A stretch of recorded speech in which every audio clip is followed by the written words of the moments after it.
Let's roll, Laura. Let's roll. Well, good morning, everyone. Good morning. Good morning. I am so grateful that each and every one of you are here this bright, early Wednesday morning. My name is Laura Lee Bentle, and I come from the Eastern Band of the Cherokee Nation. I'm very grateful to be a part of this ICWA workshop.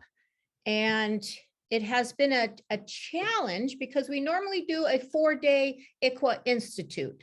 So Lori, Irwin, and I have put it down to 3 hours, and I am going to give you some information that I can only pray will keep you in curiosity of knowing the truth of the matter, knowing the truth of the way the American Indians were and continue to be treated, you might say.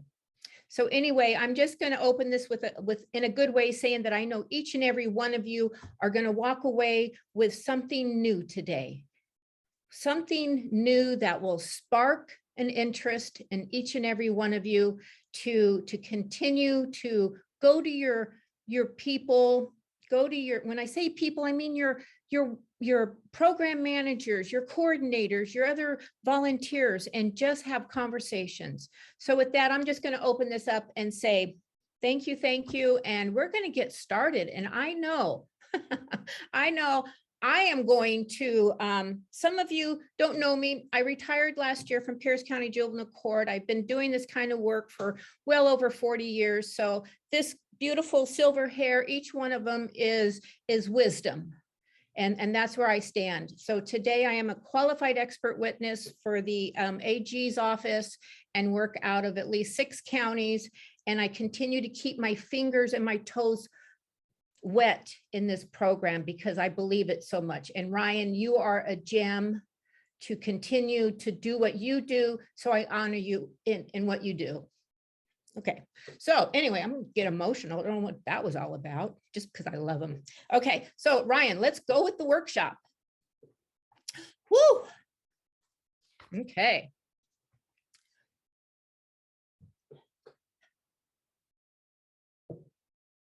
I had quite a few things that my good intentions this year kind of went awry. So Ryan is my tech monitor this morning, and there we go. So welcome to ICWA Workshop, Indian Child Welfare Act.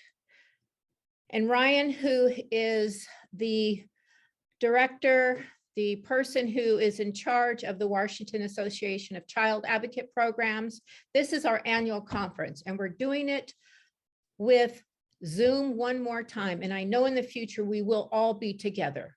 I know that to be true. So I've already mentioned I'm a qualified expert witness, and Ryan, let's go to the next slide.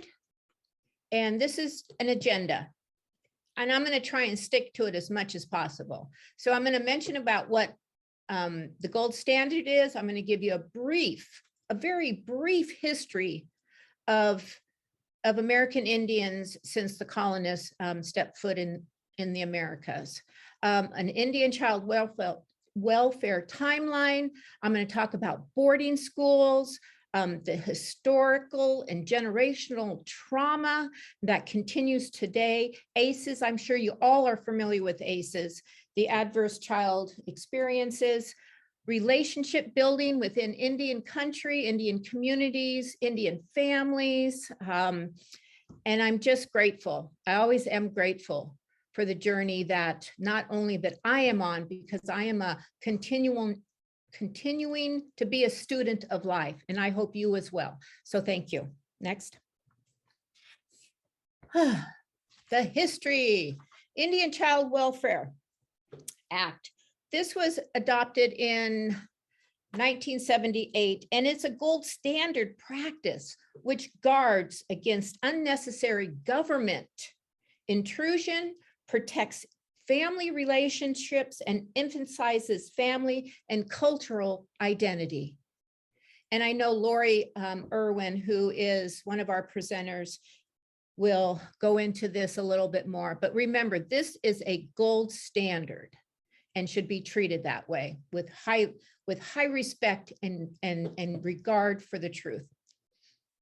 Thanks, Ryan. So we're going to go into some history, and I'm going to give you some brief history of Indigenous families, Indigenous people, and know that there's so much more to learn, so much more. So I'm going to touch upon a few things from the day that Columbus set foot on the shores of what we call the Americas now. Thanks, Ryan. So pre-1492, Turtle Island was inhabited by the indigenous people since time immemorial. You know, from the 1600s to the 1800s, treaties were signed, Indian wars happened, tribes signed over 370 treaties, and each one of those treaties have been maybe not taken to heart very much. You know, when the Europeans came over, they felt that they owned the land, and they took the land. And so there are thousands of wars. And Turtle Island is what the indigenous people, many indigenous people throughout Canada, our First Nations families, as well as here in the United States, thought of how our lands were made. So it's a core creation story. And I truly believe that we are stewards of this land. We became stewards of this land way in the day. So that's all I'm going to say, because I can get a little political sometimes. Okay, Ryan, thanks. So just a few policies that government imposed. This is the tribe, my tribe's flag, and all tribes have flags today. Some of them are very proud to show, some of them are very quiet, but just know that each tribe that is federally recognized is a sovereign nation, So this is my flag from my tribe, and I'm very proud of it. And in order to understand the developments and the impact of what ICWA is, it's helpful to put into context relationships between the federal government, state government, as well as each tribe. We have over 574 federally recognized tribes here in the United States, and many more who, like the Duwamish up in Seattle, who are not federally recognized, but who are continuing to try to become federally recognized. So the Wounded Knee, and many of you have probably heard this, happened in December of 1890, where the 7th Cavalry Regiment invaded the Lakota people. And by the time that was over, that killed at least 150, some say it was more like 300, men, women, and children of the Lakota people. And at least 25 soldiers, but why? You know, the question was why? Because they wanted the lands. General Allotment Act of 1887, that's the Dawes Act. That's when the government said the tribes had to put people on these rolls. So they would either have a blood quantum, and many lost their names. And did you know that over 90 million acres were lost to the tribes lost? Yes. So in 1820, white settlers proclaimed manifest destiny. So they thought it was their God-given right to go in and take possession of the American continent. And between 1830 and 1950, the Indian Removal Act, where the US government forced American Indians, say like my tribe, the Eastern Band of the Cherokee Nation, and a few others were forced to go into the Oklahoma, across west of the Mississippi River. And over 2,000 people passed because it was during the winter time and the government had no regard for the people that they were moving. And they believed that we were savages. There are 3 Cherokee tribes. My band, Eastern Band, we are still, I like to call myself a rebel because my people stayed in the Carolinas and Tennessee and such. But there's the Kiowa tribe of Cherokees out of Oklahoma, as well as the Cherokee Nation, which is a very large band of Indians. So many were displaced and relocated at no fault of their own. They were forced to. So remember, in 1819, the Indian Civilization Fund Act started, and that gave financial support to missionary groups to go in and provide moral education to Indian children. Boarding schools came about, and I'd like to say that that was the beginning of truly tearing at the fabric of American Indian families. So in 1956, there was the Relocation Act, where the United States said to American Indians, if you would go to these urban areas, we promise you to have work and education and vocational skills.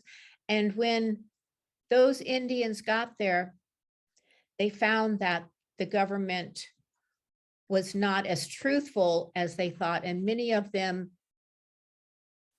were stranded in areas, say like Seattle. Seattle's a large urban Indian. Spokane is a large Indian urban. Los Angeles, different areas around the West have a large Indian urban community.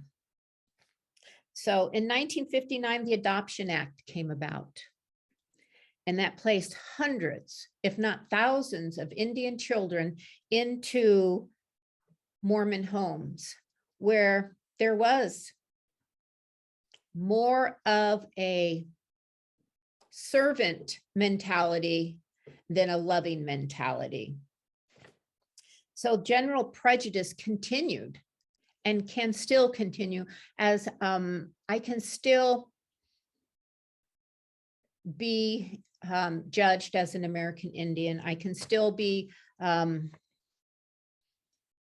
not taken seriously sometimes, but I'm one who will stand on the truth and tell you the truth as I see it, in a manner that hopefully will help you understand that when you're working, you volunteers who are the heart of the program are working within Indian communities and working with Indian families, that you have an understanding of their historic trauma that may still be going on in their generation. I've had somebody tell me, oh, that happened so long ago. No, it was up until 1978. They were still just going in and taking Indian children away from families. And that started with the boarding schools. So we can go to the next slide, Ryan. Thank you. So 1960s to the 1970s were placed in non-Indian homes by state workers who had no regard for their culture or their family. I think right here, this reminds me of a story of the Potawatomis in the East Coast, where there was at least this tribe, they would go out and leave their older children in charge of the younger children, right? So the families would go out and gather things to help the tribe through the winter. When they got back, the state workers had came in and took over 200 of their children because they thought they were being abused and neglected. But did they understand No. So those children were lost. So there's just so many of these little stories, and I'm just going to try and stay on track here because I know I'm talking really fast, and that's really unusual for me. But I have a passion today for what I talk about. So in 1978, the ICWA, a federal law, was passed to protect American Indian, Alaska Native children and their families from the biases of child welfare practices and not have any regard for their culture. So 1978 to present, what has happened? Let's see, what has happened? Ryan? The beginning of tearing at the fabric of Indian families. I truly believe this. A great general, as you notice, great general said that the only good Indian is a dead one. All the Indian there is in the race should be dead. Kill the Indian in him and save the man.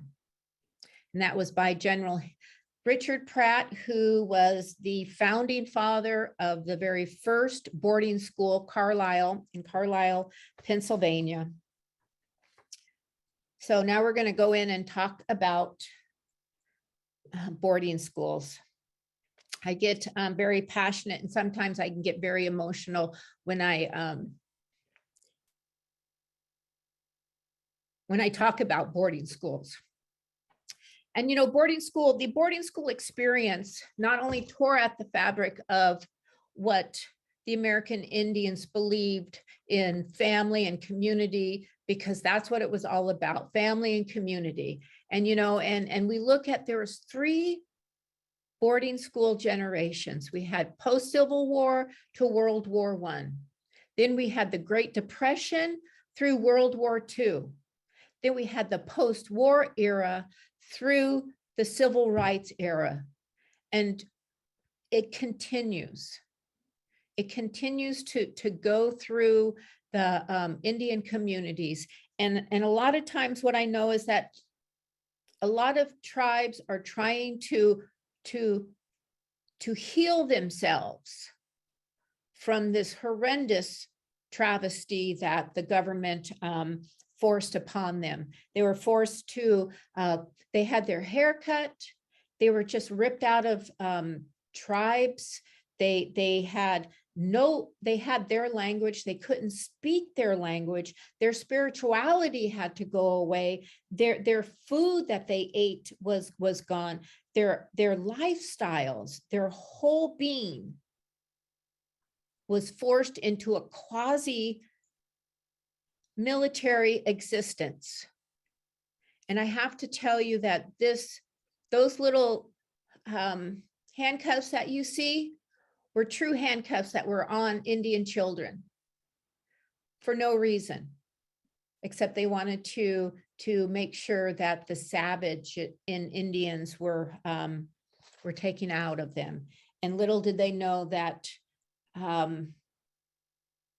they did more harm than good. But what I know too is that American Indians are strong. American Indians have been here for forever, even before. And what I know is that the healing is starting. And it's through the volunteers who speak for kids, who are familiar with American Indian culture, that can help heal that as well. I know that in my heart. So thank you for being here today. Thank you for experiencing this talk, because sometimes, you know, you may get angry at what I'm saying. You may be in disbelief at what I'm saying. You may be very sad. And I hope you feel all of that. But I also know is that I only speak the truth of what I know, because I have experienced it. I have experienced it. And so my heart is very passionate about this. So once a group has been assimilated and assaulted, there are so many psychological ramifications, and the victims were the children. The victims were the family. And I know that you all have heard of the post-traumatic stress disorder.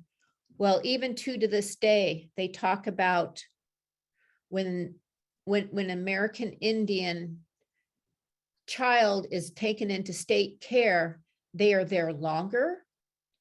They are there for reasons that if they followed the ICWA law, that they would be placed back in the home.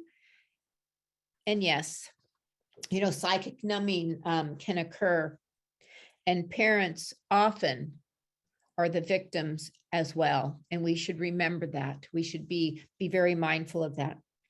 We'll go to the next slide, Ryan. And I got off on a little story, and that's okay. But look at these pictures. Look at the pictures on my left, how they came in, and look at them on the right and what they look like. Everything that they knew were stripped away. And what's coming to light now, I believe that there was over 300 boarding schools in the United States. And what they're finding now is that many of these schools have graveyards, have mass graves, have names or no names on these little people's graves, because they died either of abuse, they died of heartache, they died of physical abuse.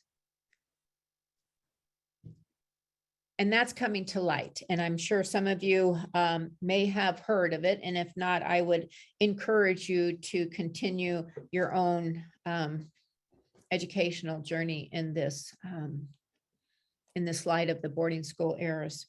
So Ryan, we'll go ahead on to historical intergenerational trauma.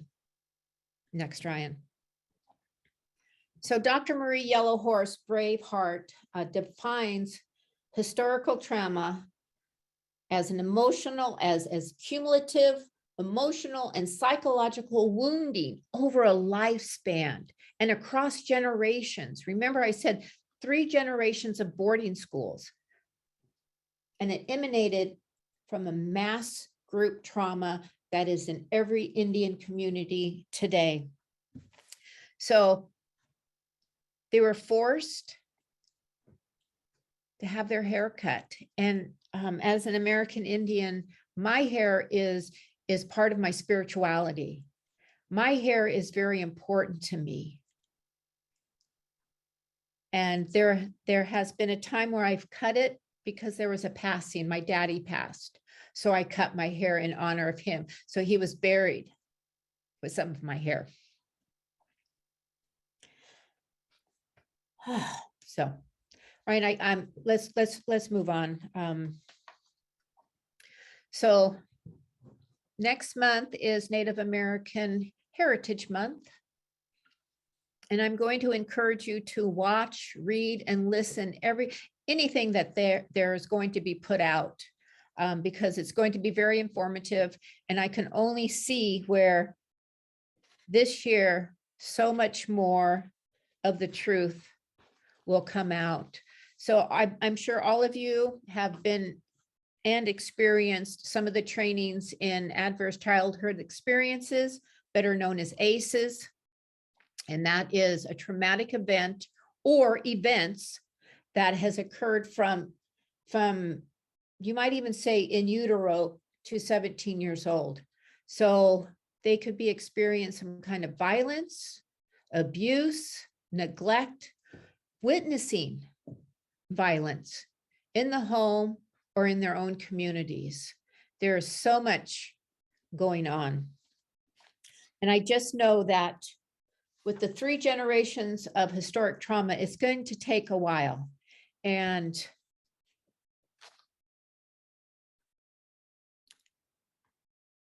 what I know in my heart is that volunteers, program staff, anyone else who is on this workshop this morning can do the work and continue to help American Indian families, because that's what it is. It's families. If you're speaking for a child in court, you need to be mindful of maybe where that family has come from to also help them.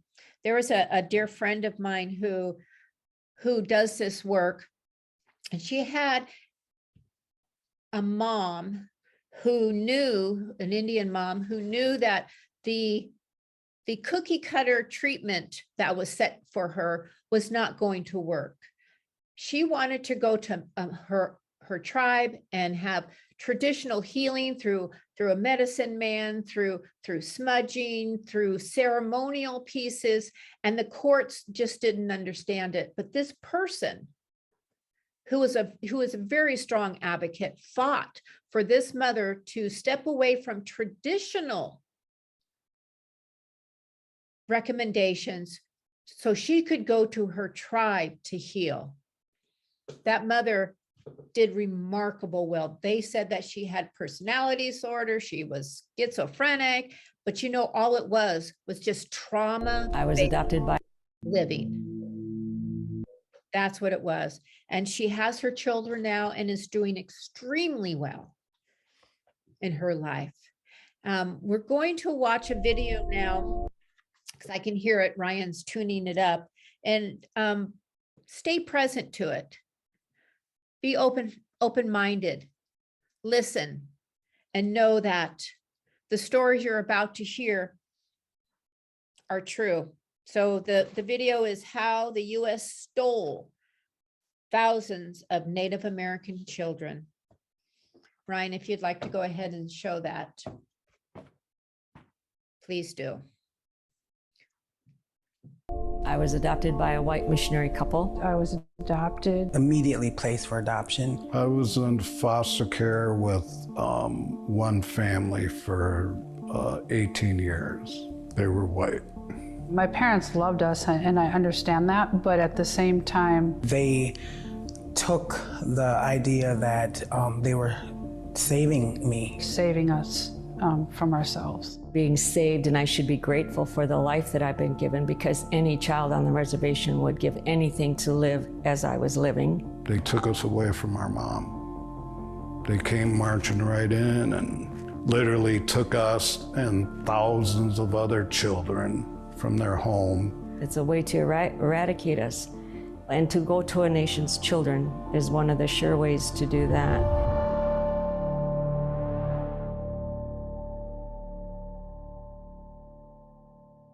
The U.S. has a long and brutal legacy of attempting to eradicate Native Americans. For centuries, they colonized Native American lands and murdered their populations. They forced them west and pushed them into small, confined patches of land. But Native Americans resisted. A Board of Indian Commissioners report said, instead of dying out under the light and contact of civilization, the Indian population is steadily increasing. And that was an obstacle to total American expansion. So the U.S. found a new solution: to absorb and assimilate them. It all started with an experiment and a man named Richard Henry Pratt. He had in his charge some prisoners of war, and he taught these men how to speak English, how to read and write, and how to do labor. He dressed them in military uniforms and basically ran an assimilation experiment. And then he took his results to the federal government and said, they're capable of being civilized. So he was able to get this project funded. In 1879, the government funded Pratt's project, the first ever off-reservation boarding school for Native American children. His motto was to kill the Indian and save the man. What started there at the Carlisle Indian Industrial School was nothing short of genocide, disguised as American education. Children were forcibly taken from reservations and placed into the school, hundreds, even thousands of miles away from their families. They were stripped of their traditional clothing, their hair was cut short. They were given new names and forbidden from speaking their native languages. To take our children and to indoctrinate them into Western society, to take away their identity as Indigenous peoples, their tribal identity. I think it's one of the most effective and insidious ways that the U.S. did do harm to Indigenous peoples here, because it targeted our children, our most vulnerable. And they tried to make us ashamed for being Indian, and they tried to make us something other than Indian. There are also accounts of mental, physical, and sexual abuse, of forced manual labor, neglect, starvation, and death. My great-grandfather went to Carlisle, and nobody in my family ever talked about it. So if you Google Indian boarding schools, the majority of the pictures that you will see will be actually from Carlisle. Colonel Pratt created propaganda. He hired a photographer to create those before and after photos to show that his experiment was working. So it was, intentional propaganda. And it worked. The Carlisle model of education swept the country and led to the creation of over 350 boarding schools to assimilate Native American children. On the one hand, we have the Navajo as we find him in the desert. Few of these boys and girls have ever seen a white man. Yet, through the agencies of the government, they are being rapidly brought from their state of comparative savagery and barbarism to one of civilization. In 1900, there were about 20,000 Native American children in these schools. By 1925, that number more than tripled. Families that refused to send their kids to these schools faced consequences like incarceration at Alcatraz or the withholding of food rations. Some parents who did lose their children to these schools even camped outside to be close to them. Many students ran away. Some found ways to hold on to their languages and cultures. Others, though, could no longer communicate with family members. And some never returned home at all. By stripping the children of their Native American identities, the U.S. government had found a way to disconnect them from their lands, and that was part of the U.S. strategy. During the same era in which thousands of children were sent away to boarding schools, a number of U.S. policies infringed on their tribal lands back home. In less than 5 decades, 2/3 of Native American lands had been taken away. The whole thing was purposeful. And the fact that it has been buried in the history books and not acknowledged is also intentional. And in fact, the same tactics were used in New Zealand, Australia, Canada. All of these countries have acknowledged, apologized, or reconciled in some way, except for the United States. Over time, the brutality of boarding schools started to surface. And after a 1928 report detailed the horrific conditions at some schools, many began to close. In the 1960s, Indigenous activism rose alongside the civil rights movement. And by the 1970s, that activism forced more schools to shut down. The government handed over control of the remaining boarding schools to tribes to be run in partnership with the Bureau of Indian Affairs. But just as the boarding school era started fading, another assimilation project took shape: adoption. The main goal of this pilot project was to stimulate the adoption of American Indian children to primarily non-Indian adoptive homes. They claimed it was to promote the adoption of the forgotten child, but it was essentially a continuation of the boarding school assimilation tactics. And the strategy came with a financial advantage for the government too. Adoption was cheaper than running boarding schools. But first, adoption officials had to sell white America on the idea of adopting Native American children. Feature stories like this one in Good Housekeeping marketed them to white families. They were described as unwanted, and adoption gave them a chance at new lives. In the end, their media campaign worked. White families wanted Indian adoption. But the problem was, many of these children were not orphans that nobody wanted. They were kids often ripped apart from families that wanted to keep them. You still will hear stories today of people, my age, older, saying, I remember as a child, the social worker was coming and people would hide their children. On reservations, social workers used catch-all phrases like child neglect or unfit parenting as evidence for removal. But their criteria was often questionable. Some accounts describe children being taken away for living with too many family members in the same household. An extended family is a big thing for Native people, and that means being judged for being in a house that's overcrowded. So it's always whiteness is the standard for success, and everything else is judged by that standard. By the 1960s, about 1 in 4 Native children were living apart from their families. The official Indian Adoption Project placed 395 Native American children into mostly white homes, but it was just one of many in an era of Native American adoptions. Other state agencies and private religious organizations began increasingly making placements for Native American children too. My mother giving me up was a white person telling her if she didn't, she would never see her other kids again. In one of the documents I have, it's addressed to my biological father, Victor Fox, that he was trying to look us up to get a hold of us. But Hennepin County wrote, Daniel and Douglas are adapting very well in their new family. Just was totally, it was a false statement. When you're adopted, you know you're missing something. I think I've likened it to having like when someone has like a 500-piece puzzle and they have all the pieces to make this pretty picture except one. My adoptive mother was not well, verbally, physically, and sexually, and spiritually abusive. So by the time I was 14, I started drinking. 15, drugs were added, and I became an addict to numb. I didn't realize I was numbing pain. I tried suicide, tried slicing my wrist one time. Children were taken and believed like I believed for a long time that there was something wrong with me versus something wrong with the system.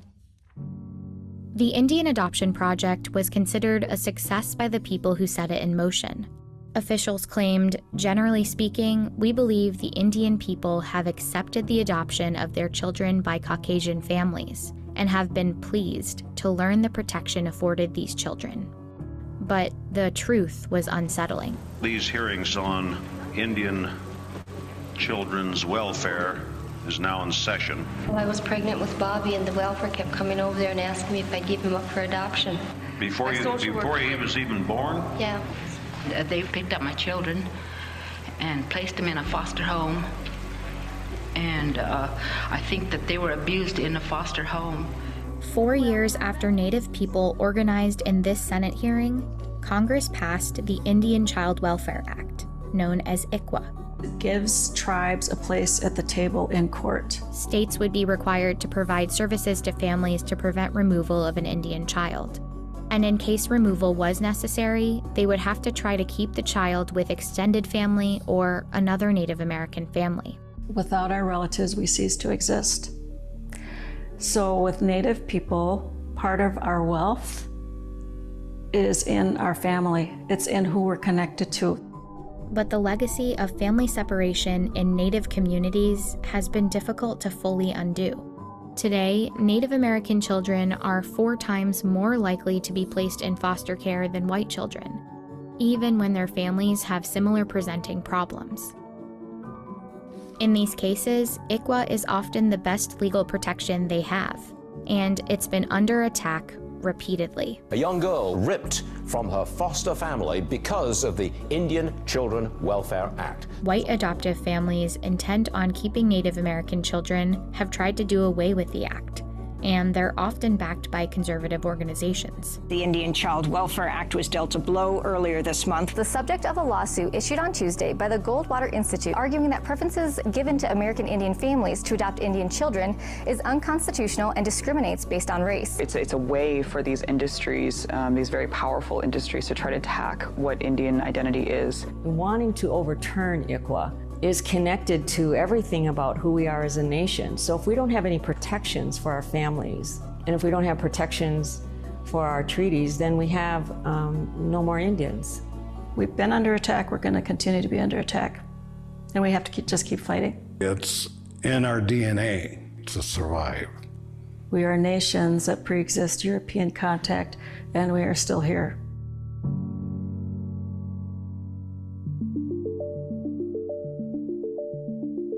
Thanks, Ryan.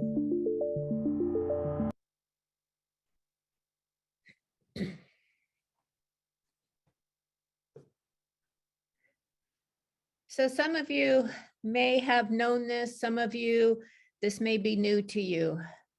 But what I know is that as voices for Indian children, you need to be able to build relationships with the parents, with family members, with the elders of the tribe, because they are the true historians and they will help you keep an Indian child home or within the community.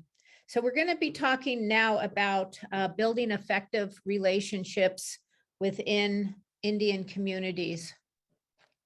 And it's such a new concept for maybe many of you, because we have to remember that we just don't rush in and try and do business.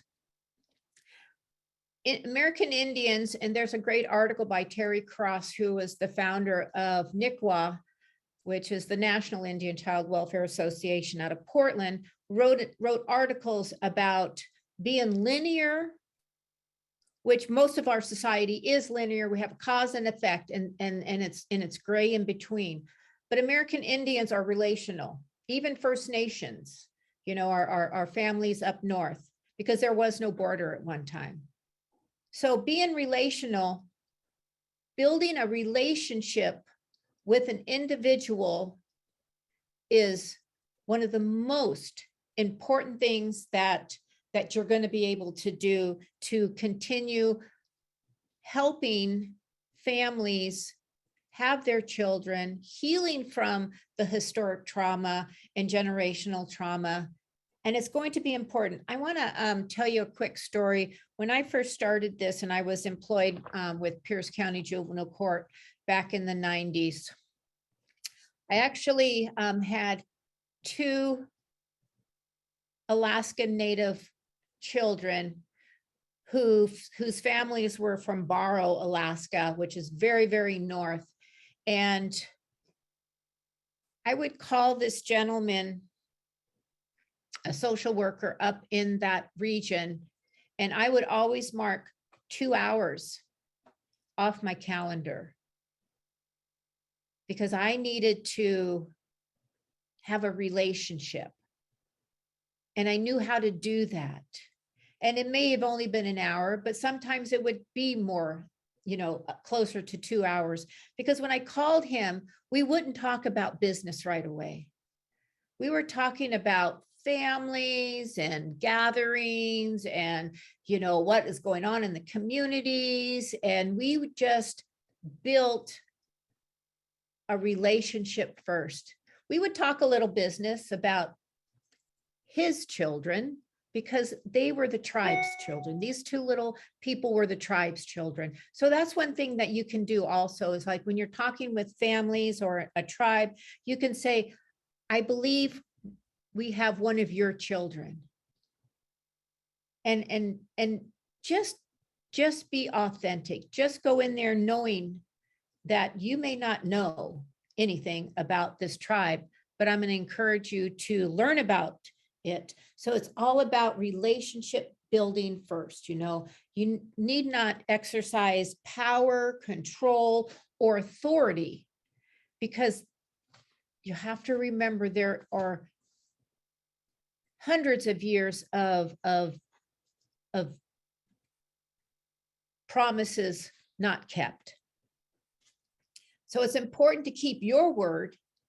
It's important to have an authentic way of being, be comfortable about going in there and building a relationship, you know, and when in doubt, you ask questions, because what I know is that I would rather have people not understand and ask me questions so we can have a conversation to be able to build a relationship, because how are you going to do that unless you know where this family, the community is coming from, you know, because there's an elder, there could be an elder in that tribe who knows about the family name, who knows about the different people within that family that might be able to take that child.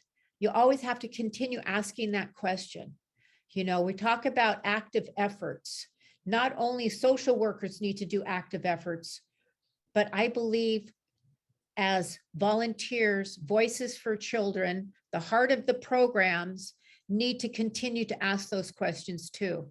I used to say, you know, I love my job. I love my job to this very day. And I would make a joke, because I'm a jokester, because that's just who I am. That's Indian way of being, is that, you know, I love my job because I can be nosy.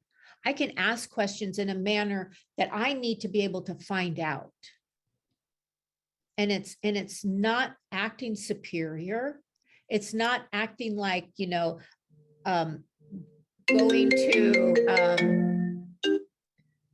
going to extremes of noism. You have to be humble enough to ask the questions. And there are times when a family or a community has priorities, and I think that's where the Indian time may come from.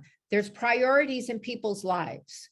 Say a community has lost a person within the community to death.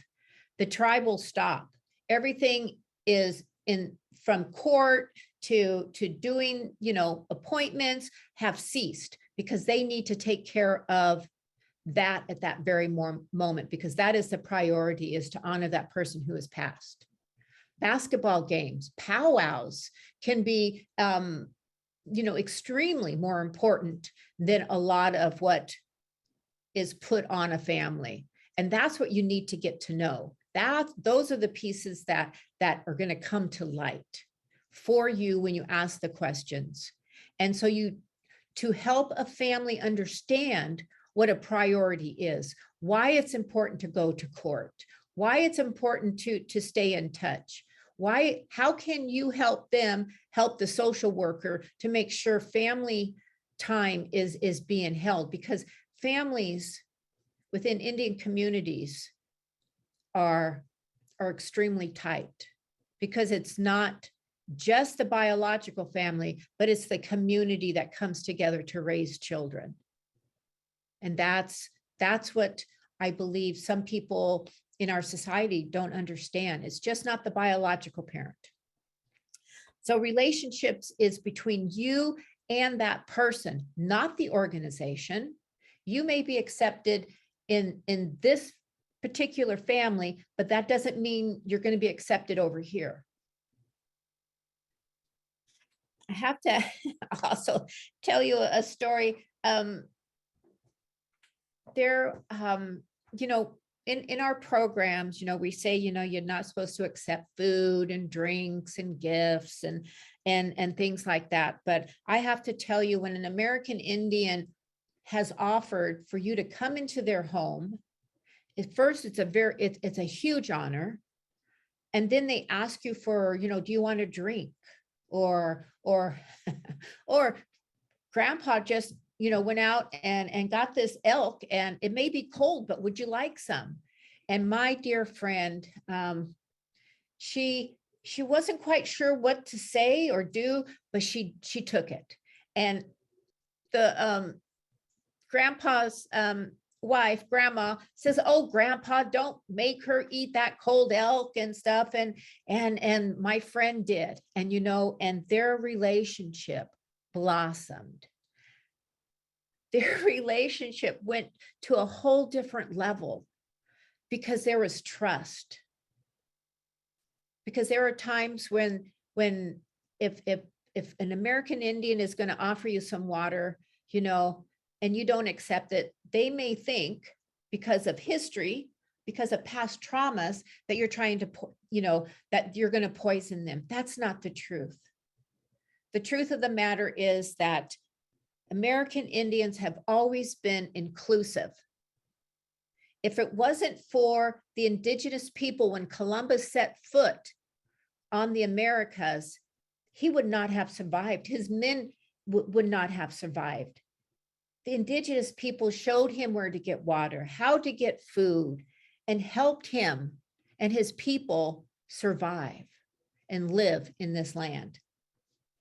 So remember that there are many prejudices still to this day when it comes to American Indians. Just recently, not too long ago, and I'll probably say 4 or 5 months ago, I was at a function, and somebody who didn't understand came up to me, and she goes, "Well, Laura Lee, you really don't look Indian." And what I really wanted to say, was, well, you really don't look white either. But that's not who I am. I thought it, but I had to help her understand that I know American Indians who are blue-eyed and have blonde hair. What does an American Indian look like? I don't know. And it was only the government that put in where you have to be a card-carrying Indian. You have to show that you belong to that tribe. And only that tribe can say you're a member or not a member. Only that tribe can do that.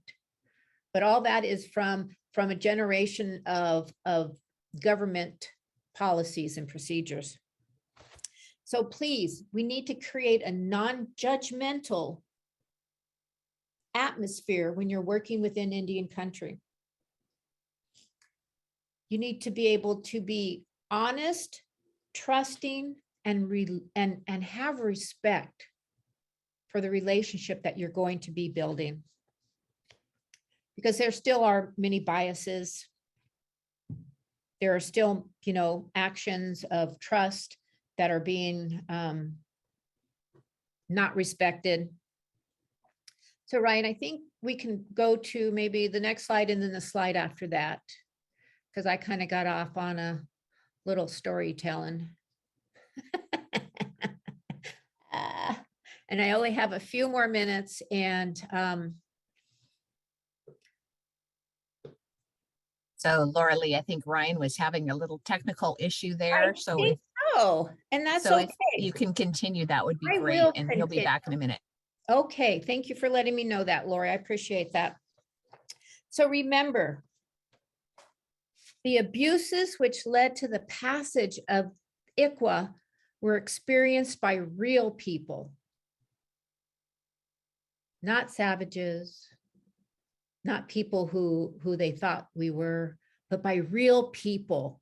Many are victims, even to this day, in Indian communities. They remember, and they sometimes personally and sometimes communally, as a collective memory. And children are essential to all Indian families. So remember, their willingness to work with social services, child advocates, CASAs, can often be compromised. But remember to keep your promise, to be authentic, to bring yourself in a place of respect. There are times where people are not going to look you in the eye, because to us, that's disrespectful. They may not answer a question right away, and that's okay, because they're thinking. Don't rush it. be in the present moment when you're speaking with Indian families and being with Indian communities. Remember that there's still mistrust. Know that each tribe is very unique. They have their own identities, but there are so many things in common that each tribe has. The way that we keep, stewards of the land, the way we respect, our Mother Earth, the way that we want to be able to be inclusive, because we are inclusive. Just remember that, there was so much mistreatment and so many broken promises that it is may take you a while to build that relationship, but know that you can. There was I worked for the Kalispel tribe of Indians up in Usk, Washington, and I was honored to implement their tribal program, which became a dual program through the Pend Oreille County as well. And I had a beautiful experience with the Kalispel tribe of Indians people, and I consider them my family today, and many on that reservation today I am still in contact with. And I remember at one time that they hired a gentleman to be their tribal judge, and he was a wise man, a very wise man. In fact, he helped with the RCWs that are intact today when it comes to Indian families, and Lori will go into that more. And he, Tom Tremaine was his name, and I remember him always saying, know what you don't know. Know what you don't know. And I always like to add on, know what you don't know until you know it. And that is through continuing to be curious, continuing to be open, continuing to feel the uncomfortability that you may feel within Indian communities, feeling that you are just another being speaking with another being who has had much historic trauma, who wants to trust you, but has always had broken promises. And I'm going to encourage you also to be mindful of the words you use. I was in a staffing one time where I had to explain, what we wanted to do in the diversity, equity, and inclusion community. And I was amongst all these really high, supervisors and stuff. And one of the supervisors said, well, I'll just go have a powwow with my team. I was told my knees and legs were just bouncing up and down. And I thought to myself, how could I say something? I know I'm going to get fired, but I also knew that they needed to know the truth of what a powwow is. So be mindful of that, because a powwow is not a meeting. A powwow is a gathering, a spiritual gathering, the drums of the heart. We're honoring our veterans, honoring our past, honoring our future. That a powwow, we dance on Mother Earth. That is a powwow. So be mindful of some of those words that you may use. And it looks like I'm getting close to out of time. And I know that I have gone through this extremely fast. And I just know that that this journey that you're about to embark on in working with American Indian children and families and communities, remember, it's a community, that it will be a learning experience for you. And just know that if you have a Navajo, or if you have a Pueblo, or if you have, a Kalispel, or if you have Colville, or even Quinault or Quileute, know that tribe. Know that particular tribe, because they are not all one. We are not all one tribes. We're all sovereign, but each and every tribe has their own way of their ceremonies, their way of being. So know that tribe, do your research, go in there with open minds and open hearts. So I'm just going to wish you well on this beautiful journey that I know that you're about to embark on. And I am going to tell you one more little story, and I just hope that you know that you can put in questions. We're going to try and answer them. My phone is open to each and every one of you, because I'm happy to have conversations with you. I am retired now, and this is still my passion, is to help educate, help bring people to the truth of working within Indian communities.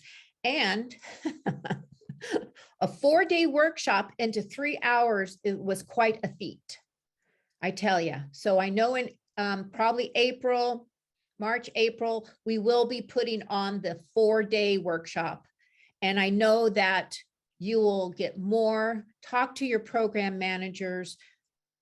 I will put my phone number in chat. I would encourage you to call me. I would encourage you to talk to tribal members, elders, and get to know them. So I'm going to leave you with this one last story. Wilma Mankiller, who was the principal chief of the Cherokee Nation for many years, she's no longer with us, but I had the honor of being in her presence 2 times in my life. And we used to just sit and talk. And I remember her one time telling me that, cow, there's a storm coming. You have this huge storm coming, and you have all these cows and all these buffaloes hanging out, right? The cows are going to run away from the storm. But buffaloes, strong, almost extinct by the white man, buffaloes will run towards the storm. So I encourage you to run towards the storm and get through it, because that's what it's about. It's not standing still and running away. It's running towards and being a buffalo. So I encourage you all to be that beautiful buffalo that I know you can be. And I will continue to be a buffalo, because I am a student of life, and I will continue to learn, not only through you, but through my community. So thank you so much for this time together. And we're going to move on now to Lori Irwin, who is going to give us the law piece, and we have a special guest from the Yakama Nation as well. So thank you. I raise my hand in honor of each and every one of you for being a voice for children, because remember, you are the heart in Kuspu'us of our programs. One heart. Thank you. Thank you so much, Laura. I always learn new things from you every time I have an opportunity to hear you speak. And I know when you talk about linear versus relational, that it's directed specifically at me, and I take that to heart. We've had many conversations about that over the years, and that attorney training is hard to beat, but you have made a big difference in my practice. So my name's Lori Irwin. I'm one of the CASA attorneys at the King County CASA program.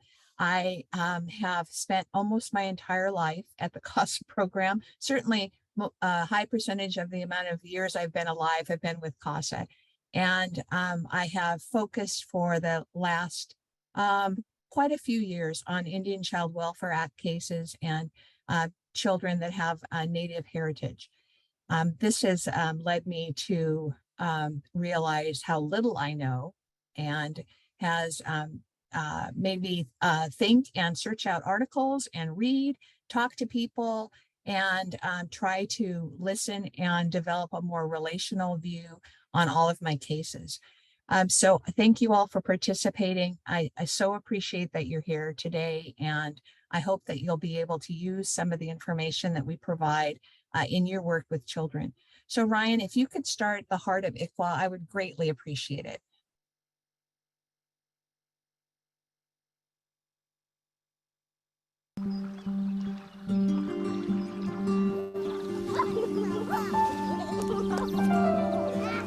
My name's Fawn Sharp. I'm president of the Cornell Indian Nation.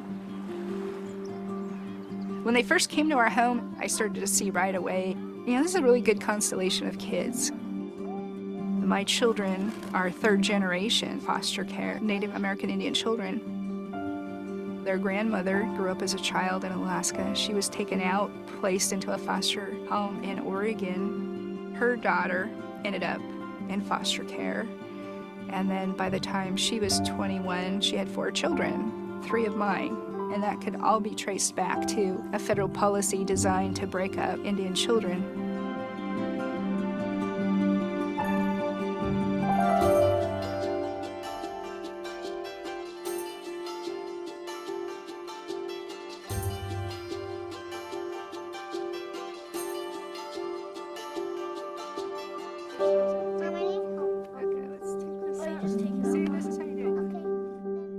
The Indian Child Welfare Act is designed to keep Indian children whole. When states fail to comply with ICWA, it creates so many problems, not only for the families, but ultimately the children. Our son really started wanting a sibling. He said, "Mom, I want you to have a baby now," as though I could just deliver a sibling for him. My husband and I really started to have a serious conversation about adoption. The social worker called us and had identified 3 Native children. We were told we were the only Native family in the mix. So under ICWA, we should be the family selected. I put a lot of time, energy, effort into a remodel of the house, adding 2 rooms. I bought an SUV. I had a text message from the social worker, "Please call me." She said, "Fawn, I'm so sorry, but the selection committee picked another family." I thought to myself, I'm just going to simply ask for an administrative review just to ensure the Indian Child Welfare Act was complied with. I did a little bit of research and I came across a GAO report that highlighted the failure of states to implement ICWA the way it was designed and intended. Sure enough, about a month later, we got another letter that said, we did find they failed to follow the Indian Child Welfare Act. However, there's another family that we're going to be placing these children with. We let a good 2 months go by just to sort of, I guess, mourn that loss.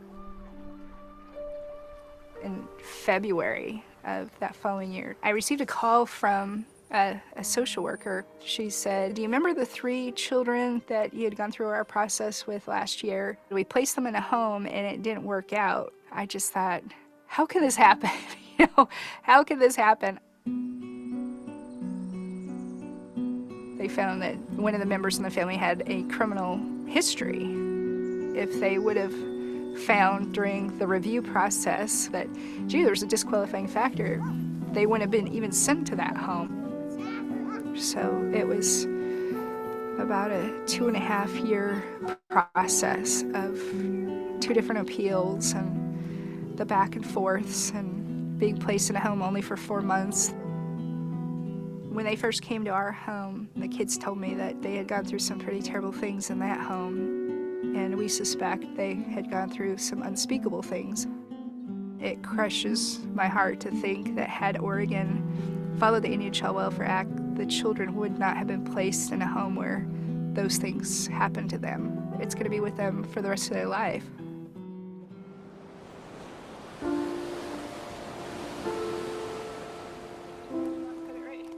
Any child that goes through foster care and they have that disconnection from a nuclear family, it's compounded when that removal is not only from your nuclear family, but your nation, your citizenry. It is in that child's best interest to maintain their identity and who they are as a person.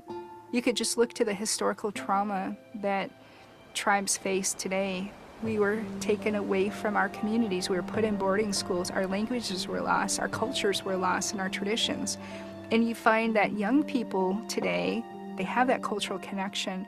They're becoming stronger. And each generation, we're building and improving and healing from past trauma.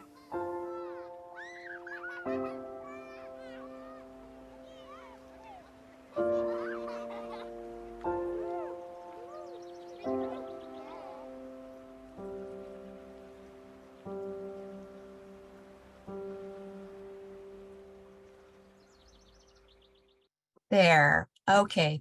I always enjoy watching the video that Fawn did. This is through the National Indian Association of, or Indian Child Welfare Association.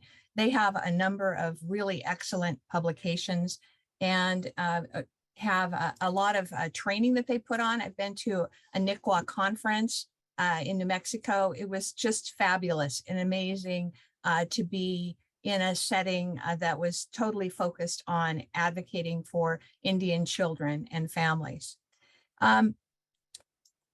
So when we talk about Indian child welfare law, we need to consider the roots that Laura Lee had talked about. We put together this training. It's based on training that Roxana Finney, who used to be the DCYF ICWA manager, that she prepared and presented all across the state of Washington. And she is an elder that I have worked with for years, and I greatly respect and I appreciate her allowing us to use this manual. So while we're going through, there are these 5 things, and I hope I added up and there are 5 things. Of course, there are 3 other things here, but we need to remember for the Indian Child Welfare Act, it applies only in state courts. It applies based on political affiliation. It's not racially based. It's sovereign to sovereign. The Indian tribes are sovereign nations. You often hear of the Cherokee Nation or the Quillay Nation or other nations, the Blackfoot Nation. So it is political. The tribe decides, as Laura Lee pointed out, on membership, on whether they're going to take jurisdiction of a case involving one of their children, and they get to decide on placement preference for one of their children. So whenever you're working on a case, you need to remember to inquire about Native American ancestry. Even if you've asked before, even if that doesn't seem to be a likely issue, please ask. As Laura described, there were so many Indian children that were taken from their families, that were adopted by non-Native families, that there have been whole generations of children that didn't grow up knowing what their tribal ancestry was. And it's only through researching adoption records, researching the history, and maybe using ancestry.com that they've discovered that they have Native American connections. And so it's important to inquire about that.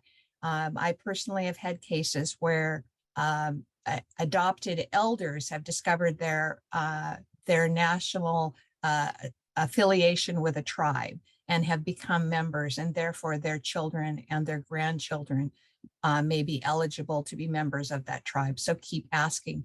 And then I would ask you all to be proactive in your work on your cases and take deep, with deep seriousness, whether a child may be an Indian child. So the historical perspective that Laura mentioned, I want to thank her so much for her presentation.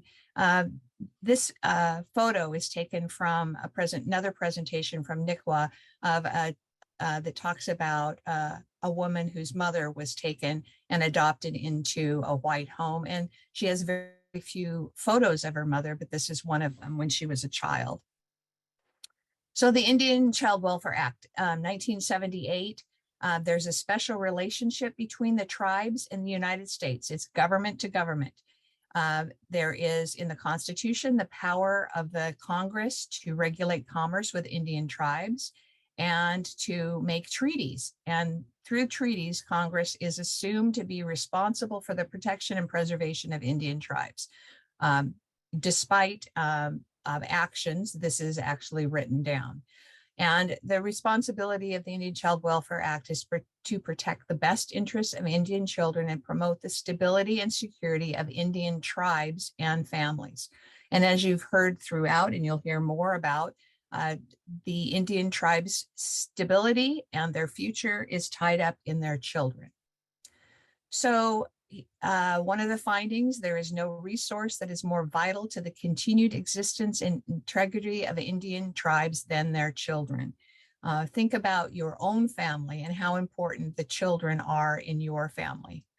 Prior to ICWA, there is some thought that in many tribes, 25 to 35% of Indian children were removed. In some communities more. Laura described the story of the tribe that went on their annual rice picking trip and left the older children in charge of the younger, which is certainly something that all families do, leaving older children responsible for younger children. And when they came back, all of their children had been removed. Tribes and whole communities were devastated by the implementation of the adoption plan for Indian adoption plan and by boarding schools. And remember that ICWA is a citizenship-based law, not racial. So who is an Indian child? I mean, this is a foundational issue that has to be addressed when we're dealing with the Indian Child Welfare Act. So an Indian child is an unmarried person who's under the age of 18 and either a member of an Indian tribe or is eligible for membership and is the biological child of a member of an Indian tribe. So we have many families where some of the children may be Indian children and their siblings are not. The Indian Child Welfare Act would apply to the children who are members of an Indian tribe or eligible and the biological child of an Indian tribe. It is important that the application of ICWA applies where the court knows or has reason to know an Indian child is involved. That term reason to know has recently come up in court decisions in Washington state and has made a difference in the application of ICWA to our cases because the Supreme Court has made an issue of this term. And remember, reason to know. So what is reason to know? So in re ZJG, this is a story of two little boys. This is a case out of King County. The situation in the case arose before there was a CASA assigned, but I worked for multiple years with the guardian ad litem that accepted this case.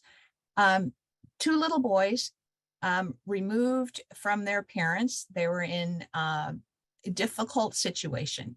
And at the time of removal, the court found that there was not reason to know because neither of the parents were enrolled members of their tribes, but there were tribal connections.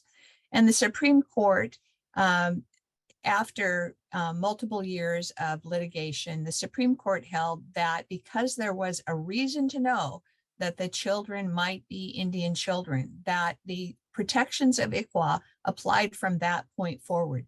It did not need to be proven that they were eligible for membership, members of a tribe, or that they were the biological children of members of the tribe, but just the reason to know that they might be was adequate.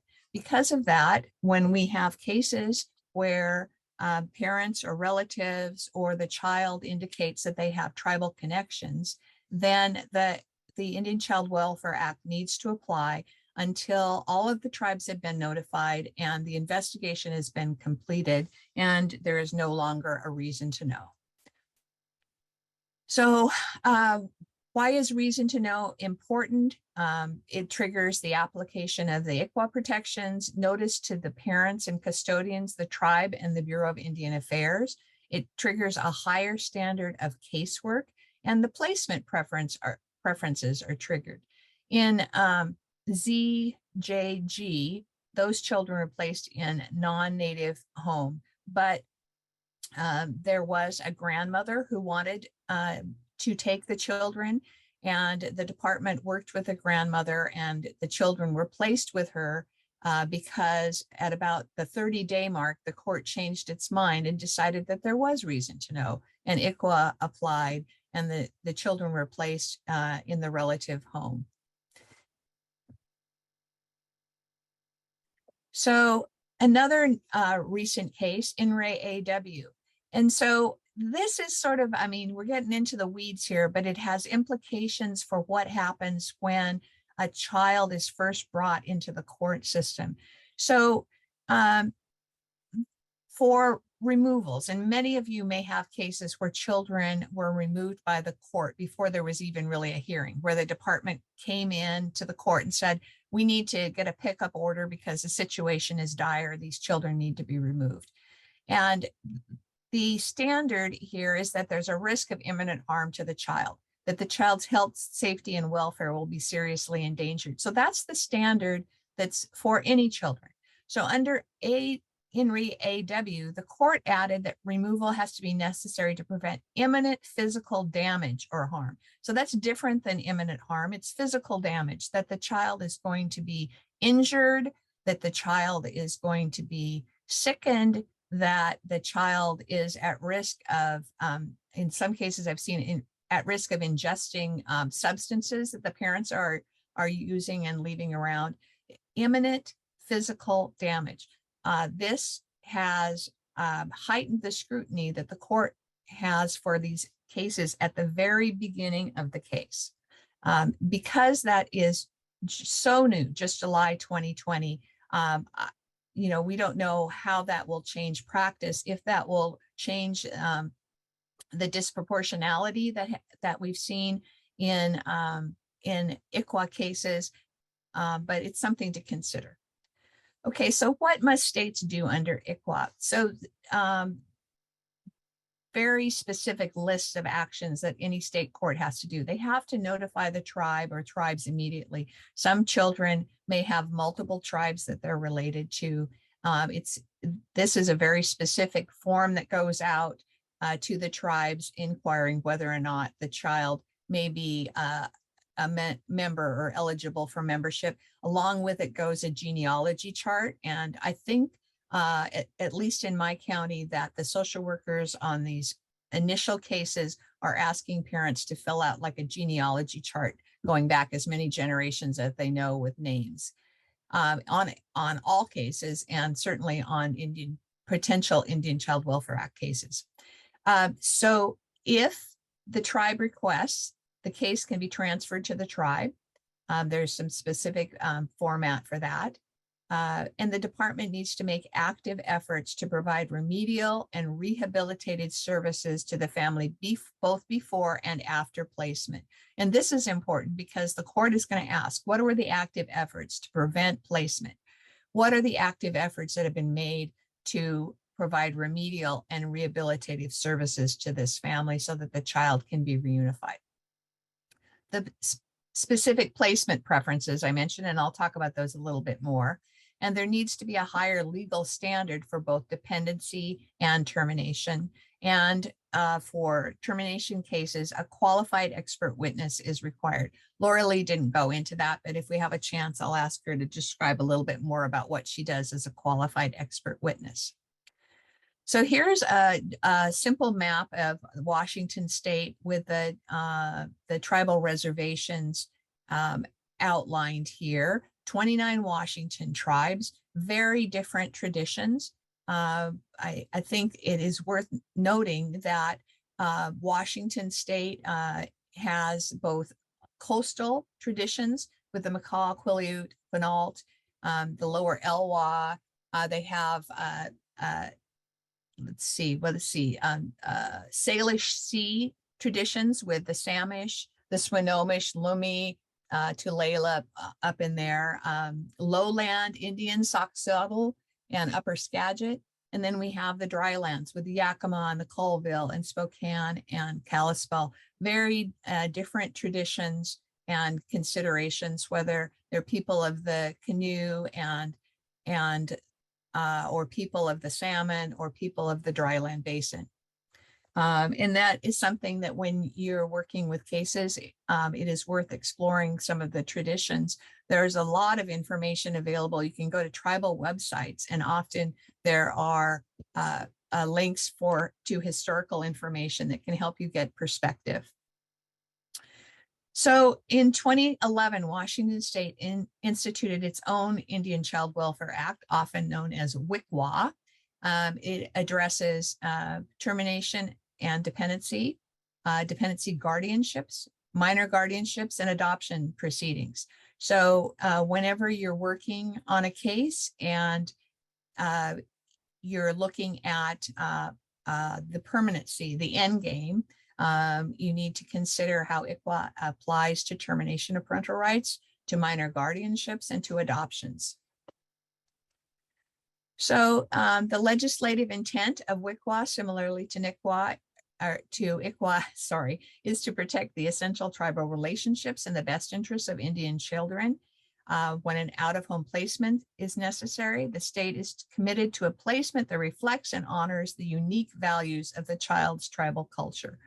As the child's advocate, you can have a powerful role in that, in ensuring that the child's tribal culture and values are considered, that the relationships are considered with extended family if parents are not available, that you have researched potential relative placements or tribal placements, because so many of our children are placed in non-native homes.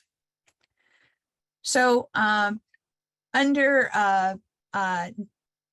ICWA and WICWA, an important first step is to verify Indian status. And I talked about ZJG.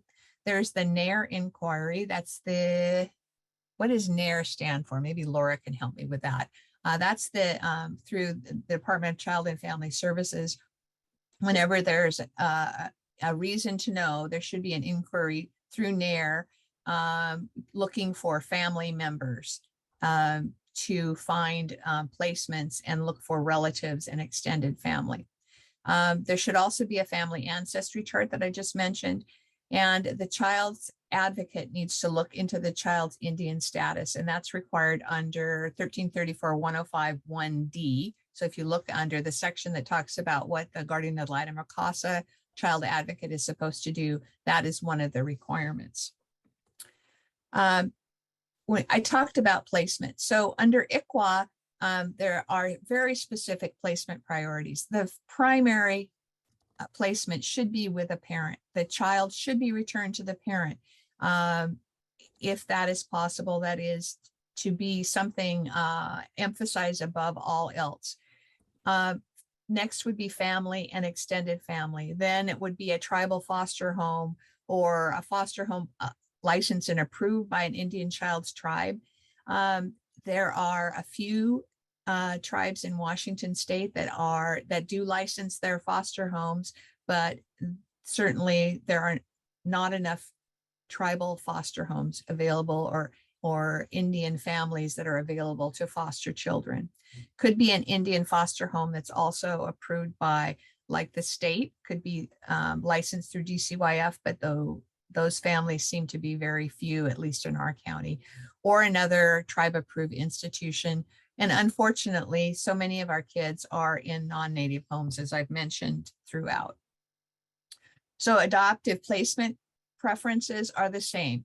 The child should be placed with family. I emphasize how important, I overemphasize how important it is that child advocates investigate relatives from the very beginning of their work on the case and continue all through. Because if we get to the point where an adoptive home is needed, the department needs to do yet another relative search. And if a relative is discovered at that time, then the law strongly prefers placement in that relative or related home. And if a child has been in a placement for 3 years or more, and unfortunately, I've had many cases like that, this is a huge uprooting of this child. Very important that the child be connected to their extended family, their native roots. But it's a tragedy in so many ways because of the trauma to the child from the changes, the trauma to the home and family that they've been in. And it's unnecessary because homes should be adopted or should be identified early so that there's no need to change when the point of adoption or a permanent placement comes up in a case. So please ask about tribal affiliations on all your cases. On the cases where ICWA applies, do your best to find relatives, search through the files, ask any connections or relatives or community members you have about potential placements for the children. Don't ignore siblings who may be adults at this point, as they may be a placement option for the child as well. Here we talk about qualified expert witnesses, and I'll ask Laura to weigh in if she has additional suggestions. So a qualified expert witness is required when an Indian child is placed out of the home and when termination of parental rights is sought. This qualified expert witness needs to be somebody who knows about the child's tribe and has expertise in the child rearing and standards of that child's Indian tribe or community, that knows about the Indian tribe, knows about the family. The qualified expert witness may not be the DCYF social worker or that person's supervisor. I mean, that just screams conflict at me, that the idea that someone who's going to say whether the actions of the department fits within the child's Indian tribe or community standards is someone from the department. I mean, that just seems so wrong. So it cannot be the social worker or the person's supervisor. But in many situations, if the tribe does not identify an expert or does not have an expert they can call upon, then DCYF will hire a qualified expert witness who has worked in child welfare and is experienced in Indian child welfare issues. Or on occasion, it will be someone from DCYF who's not directly in line to supervise that worker. Most recently, I'm finding that the department in our county is hiring expert witnesses. And I think that avoids any potential conflict. Tribal involvement in dependency proceedings. So a tribe can take jurisdictions. There are not many tribes in Washington state who have tribal courts, but a few of them do. Yakima does, and I think we'll hear from Jessica a little bit later. The tribe can also intervene as a legal party. There's some, fairly simple forms that can be filled out. And if the tribe doesn't have access to be able to fill those forms out themselves and they want to intervene, often the Attorney General's office or the state's attorney will complete those forms and submit those to the court. If the tribe moves to intervene, it is admitted, they are allowed to intervene. There's no issue and no question about that. Tribes participate in hearings on many different levels. Some of them file pleadings and are very active on tribes on the cases legally. Other tribes are participants in hearings and meetings, but they do not often file briefs and usually weigh in with a verbal report. And then we also have tribes that participate and do not intervene, often because of resources. And sometimes we'll have cases where the tribe just asks to be notified about hearings, but they are not able to participate. A wide variety of resources that the tribes have available to participate in the cases in state courts. And if you think about, how many counties we have in Washington state, how many Indian children we have in dependencies, and how many hearings we have, and then the tribes have multiplied that by 50 because the tribes have 50 states that they may have children in because the diaspora, it is very complicated and challenging for tribes to participate on all of these cases involving their children. That's why I continually encourage CASAs to reach out to tribes and consistently seek contact and consultation with the tribes. Let's see. Why is it not going forward? Ryan, there we go. Okay. Tribal jurisdiction. So I just love this picture of these cute little kids. They are clearly dressed up in their best and they are out to dance. So tribe, if the child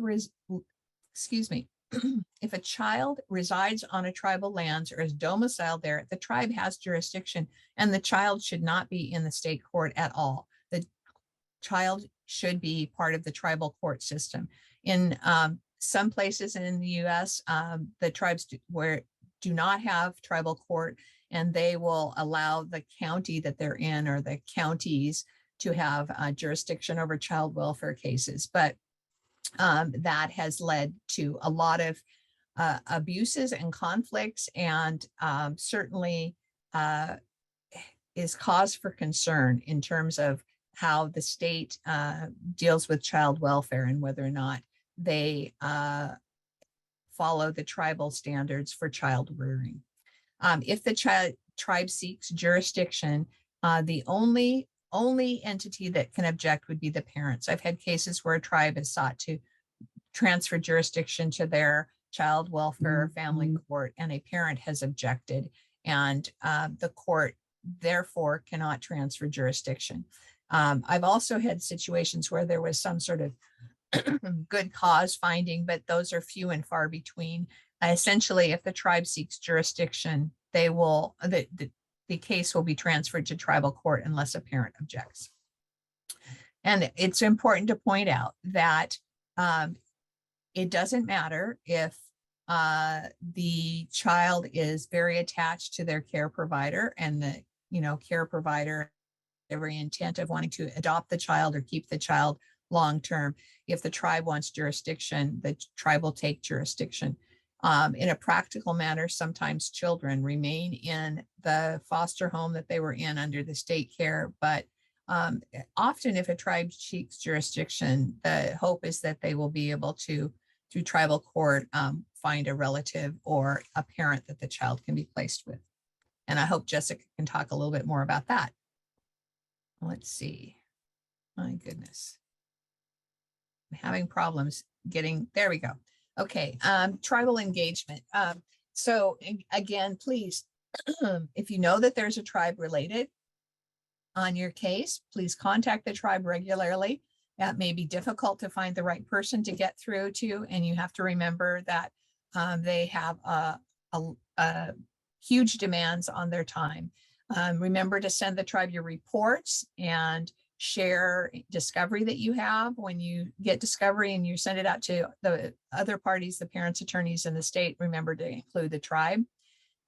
Make sure that you have the tribe's representative's phone number or contact information with you so that they can be called for meetings and court hearings. If you have a staffing, in our county, it's like, oh my gosh, I think we have shared planning meetings, family team decision meetings, permanency planning meetings, and just meetings. And most of them are all, they're all by Zoom right now. And it's important to make sure that the tribe gets the notice and the Zoom link so that they can participate. And remind the parties in court, if you get to court and whether it's by Zoom or in person, and you notice that the tribe's not on the line, then remind the court that there's a tribe involved and that they need to be contacted. So just a little reminder about why that contact with tribes are important. I mean, they are the experts on their children. And we have seen over the years that the trauma is intergenerational for these children. And it's very important that these children and all children are able to develop a healthy view of themselves and their cultural and ethnic identities, that they know where they came from and they can take pride in their special relationships with their culture. It's important to keep them connected to their family and their community. And, this is something that will have a positive impact on them throughout their lives. When we're dealing with children for hopefully 2 or 3 years, we need to think that they have life expectancies into their 80s, and we want them to be healthy and to do our best to connect them with their roots so that they can develop those positive contacts. So I want to talk a little bit about disproportionality, and Laura mentioned that, and it was mentioned in the video that the Indian children are 4 times as likely to be in the dependency system. This is a map that was put together a while ago, and you can see the red states are the places where there's the highest level of disproportionality for Indian children. a high number of Native American children in these locations. I don't know why New Mexico and Arizona and Nevada don't reflect here, but I just want you to look at that and think that we can do better. So talk a little bit about using the law and the guardian ad litem rules. So you as a child advocate operate under the guardian ad litem rules. Your duties are also described in the RCWs. 1334-105 talks about guardian ad litem duties. One of those is to report on the legal status of the child's membership in an Indian tribe or band, and to know, understand, and advocate the best interests of the Indian child. And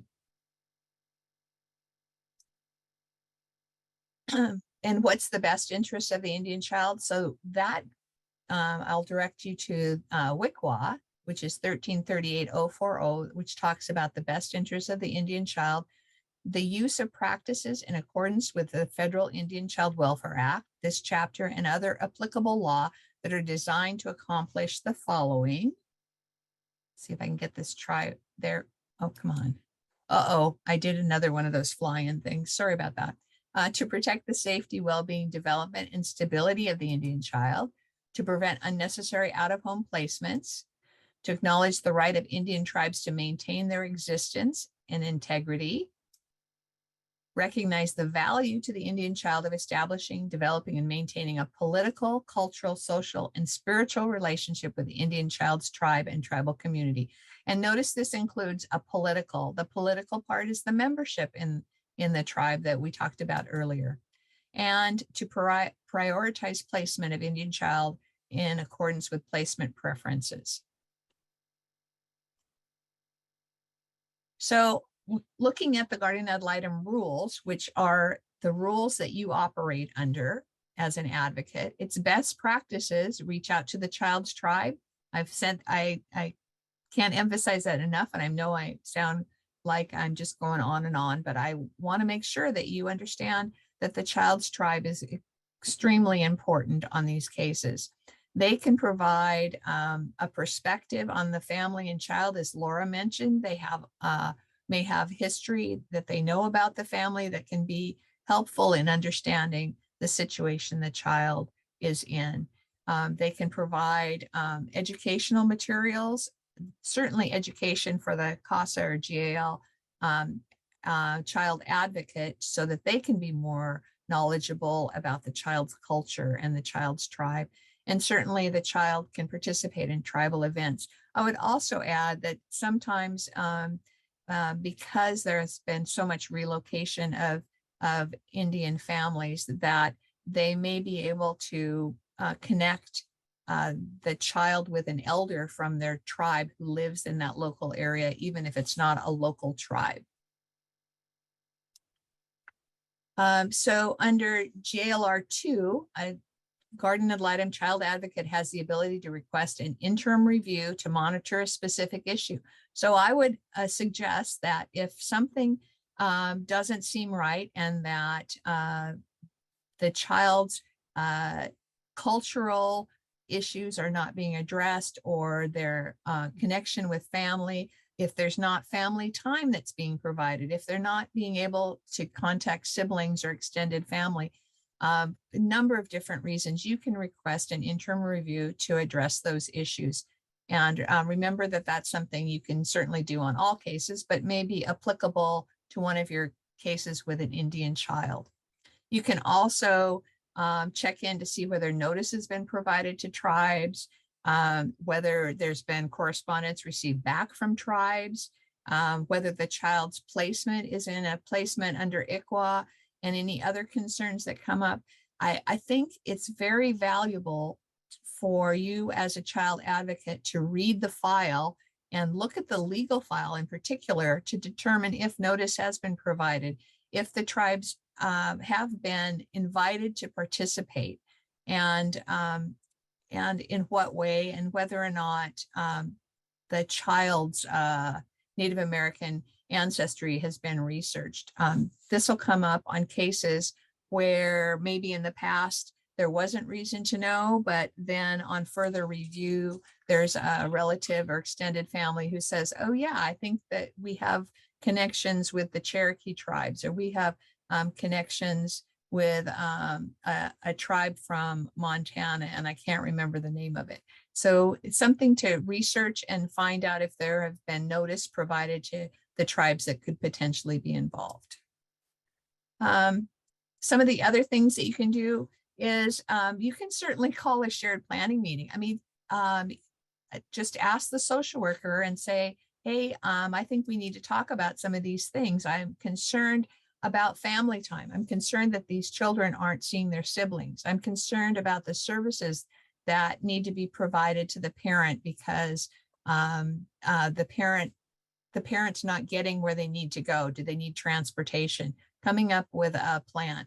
I've had cases where the child advocate has been absolutely critical to getting siblings together because the advocate has continued to ask and, you know, essentially bug the state worker to get things going and to make things move. So the other thing is you can request a LICWAC. So we're not able to go into detail about LICWACs. It's a local Indian Child Welfare Advisory Council, and they can do a staffing if there's indications that there is Native American heritage, but it's unclear what tribe, and or if there is a tribe, but the tribe's not able to participate. The LICWAC is made up of elders from the community who review cases and make recommendations. And it can be a very valuable process and very helpful in determining the trajectory of a case. So I want to point out, you know, why is ICWA important today? Here's that same map of disproportionality. Despite the horrific history of the boarding schools, of the adoption projects, we are still in a situation where Native American children are way overrepresented in the child welfare system, despite being in similar circumstances to non-Native families. I want to direct you to some of the news about ICWA. The Brackeen case, which is up before the Supreme Court, is critical. I just don't know what to think about what would happen if ICWA is somehow overturned. But it has been a critical part. And I think even though it was in 1978 that ICWA was passed, it has taken us so long to really implement the spirit and the provisions of ICWA. And if Brackeen overturns ICWA, it will be difficult. But I would say that we'll forge on, like Laura says, we'll forge on. Things to remind you again, ICWA applies only in state courts. It's based on political affiliation, not racially based, not ethnically based, not a blood test based, but it's based on political affiliation. The tribe gets to decide who their members are, just like the United States decides who their citizens are. And if you think of membership and citizenship as the similar thing, tribe decides who their citizens are. They decide on placement preferences. They may decide that their primary placement preference is the mother's uncle or a different placement, or they may have found a home of a family that's related to the tribe. If they make that preference, that should be given strong weight by the court, and they decide whether to take jurisdictions. And again, that as an advocate, you need to be proactive and inquire about Native ancestry on all your cases, not cases that have just been designated as ICWA cases. I want to thank you so much for participating in this training. And I have a few other resources that are attached here. I think Ryan's going to make these presentations available to everybody. And again, thank you to the people who have participated in putting together the original PowerPoint, and Casey Looney, who has previously participated and presented training. I miss her terribly, but she went on to a different job. And thank you so much. Lori, do you have just a few minutes to answer a question or two? I may. Let me stop. Did I stop slide sharing? You actually, you did, Lori. Thank you. Sure. Okay, just I'll do my best. Okay, and thank you, Miss Laura Lee, for answering those that you could. But we had one that wanted, we had Sarah who wanted to talk about why is it mandatory that DCYF send out letters to tribes at termination, even though they already received confirmation of no Native affiliation connection? So a termination is a new action. In Washington State, a new case is filed for termination. And because of that, the tribe needs to have notice. The Indian Child Welfare Act also requires notice to tribes of petitions for termination. So any petition for foster care placement or termination of parents' rights needs to be provided to all over again to the parents and the tribe and the BIA. And as well as a guardianship too. And a guardianship, that's correct. Correct, yes. And Lori, thank you. On that same note, and excuse me for a minute, but the difference between the NAIR response and the legal response, I think sometimes people get confused there. Would you like to address that, please? The NAIR response and the legal response. Right. Well, so the NAIR response is, can you tell me what NAIR stands for again? I've forgotten. It's the Native American Inquiry Referral. Okay. Yeah. So the NAIR response is just the internal agency search for relatives and extended family and connections for a child. And so that's not a legal response. That's just like, we're identifying that there are family and extended family. A legal response, are you talking about like from the tribe, or what are you talking about? Or from the AG's office when they send out notices. Oh, the legal notice. So the legal notice is going to be like a formal letter that they have to send out. That's described in the regulations that go along with the Indian Child Welfare Act, and in the specifies who to notify at the BIA, Bureau of Indian Affairs. And the tribal contacts are also listed under the Bureau of Indian Affairs so that the letter goes to the appropriate person at the tribe. Thank you. All right, Annie. Okay, I think we just had one more that that Liz was asking, that she's really concerned about ICWA being overturned, and what can we do to support as advocates for ICWA? That is such a big question. I think it's really helpful to be informed about what's going on, reading the briefs. I just read the ACLU brief, which, it's like, I read it and I went, oh yeah, that's totally it. You got me. But there are really strong feelings about ICWA, as had been described in the video that Laura Lee showed. And I'm not sure at this point what we can do, since it's going to be up to the Supreme Court, but certainly letting your representatives and people in Congress know that how much you support the Indian Child Welfare Act. We may be at the point where it needs to go back before Congress to have further action. But I don't know, maybe Laura Lee has some suggestions. Well, I would think, to be involved with that, you need to, it's like legislation, NCWA, which is out of Portland, is a great place to start, because they do a lot of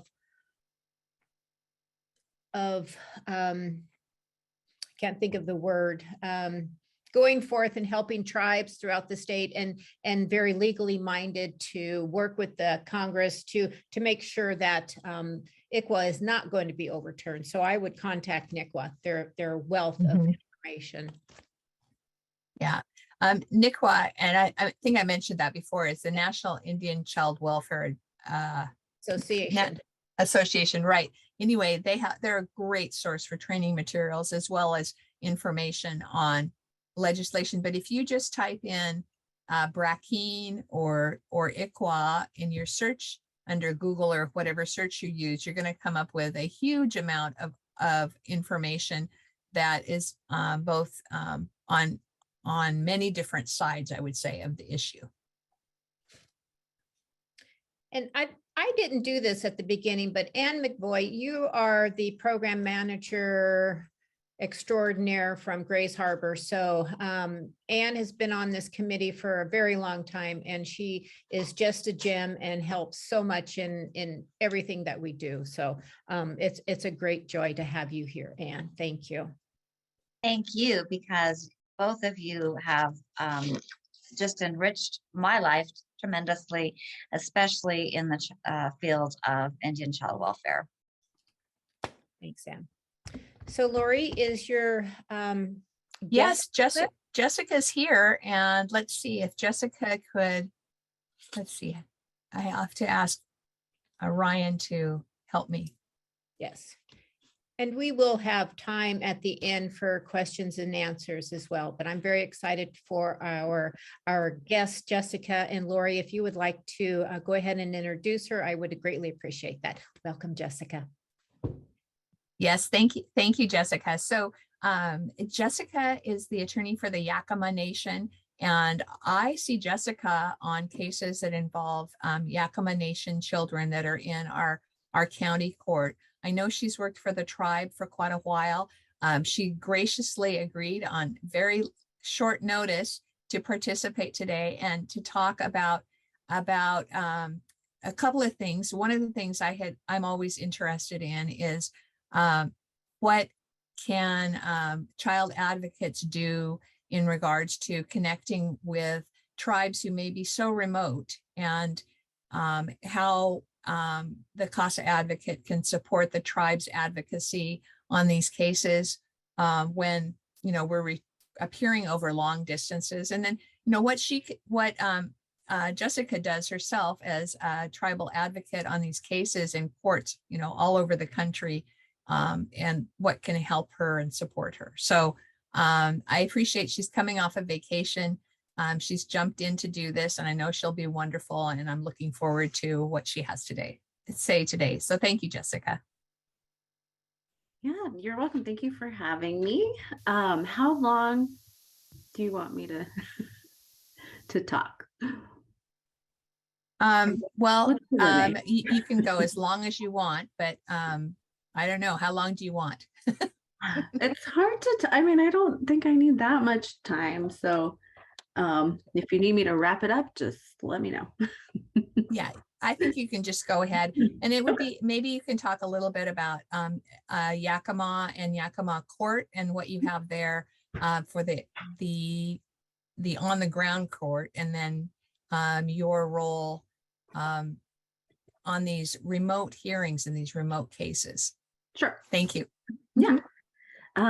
So like Lori said, my name is Jessica Ramelsberg. I am the Chief Prosecutor for the Yakama Nation, and I have been in that role for about a year, but prior to that I worked as an assistant prosecutor in this office for about 10 years prior to that, and then I was also a public defender for the Yakama Nation for a couple of years before I did that. So I've been with the Yakama Nation for a very long time now. Doesn't feel like that long, but just 10 years. Well, so I guess I need to start out like I start out with all the anytime I participate in trainings like this, with saying any of the statements that I'm making today are my own. They're not the official statements of the Yakama Nation. And then I also wanted to just indicate that I in regards to the Supreme Court case coming up, I'm not going to make any kind of comment about any of the specific issues that are before the Supreme Court today. But I would like to answer the question a little bit that Lori got at the end of her presentation. But what we can do to support ICWA currently with the Supreme Court case coming up. So I have a few suggestions. One is just a grassroots effort by, if you hear someone saying something that's inaccurate about the case, let them know. I think a lot of people, this case isn't even on their radar. So just making sure that people that you know are aware that this is coming up and how important it is, not just for ICWA, but for tribal sovereignty altogether. Other things you can do are follow the social media for NICWA. They're putting out a lot of information currently, and you can share it if you're so inclined. And then I don't know if anyone mentioned this already on this training, but the This Land podcast is excellent. It really lays out the case, how it got to where it is, and it's season 2 of the This Land podcast, and I highly recommend it. It's really well done. So with that being said, I'll start answering some of the questions I got, which, what is my job and what does it look like working as a tribal rep in state court on ICWA cases? So for the Yakama Nation, we, in my office, which is the prosecutor's office, we handle all of the ICWA cases in terms of the legal side of them. Some tribes have their own ICWA attorneys that work in their child welfare programs. We don't have that set up specifically. It's all through my office. So in addition to the ICWA cases, my office is also handling all of the criminal cases that come through the Yakama Nation, and then all of our own dependency cases. So we have a tribal children's court, and we handle, I think we're just under 200 dependency cases currently. So that's what's happening in our courts. And then in addition to that, we are appearing as the attorney for the tribe in the ICWA cases. And currently that's just me. I have 3 other attorneys that work in my office, but none of them currently is trained in ICWA yet. I'm hoping that that changes soon so that they can start taking some of the cases. But for now, it's me. And then before court even starts, my office is the one who gets all of the ICWA notices and all of the NAIR notices. And just something I want you all to be aware of is we get so many of them. I mean, very few of them are actually Yakama children, but we get, I think it was close, I mean, it's a couple thousand a year that we are responding to. And so I know that social workers and sometimes CASA can get frustrated with us because it takes us a long time to respond, but it's because we have just so many of them. And then I think I just heard talking about like the NAIR notices versus the legal notices. I mean, we're getting the NAIR ones and the legal ones, and we're trying to respond to both of them. And it's duplicative for us to be doing that. And it gets frustrating for us that, you know, that the state is not like, in an ideal world for us, the state could be sharing that information, the DCYF worker, with the AAG or vice versa, but I recognize that there's the legal requirement to send notice, but it does get very difficult for us to respond timely to all the things. And we try to do the best we can. When we know for sure that a child is Yakama, we can get into court pretty quickly on that. But sometimes we just don't know, and it takes a while to get a response from our enrollment office. We do work with our own child welfare agency, which we have. It's called Naknuisha, and I do all the legal things, but they often will do the social work things. They will be the ones who have the answers to social work type questions, like what services do you have locally that you could offer parents or families?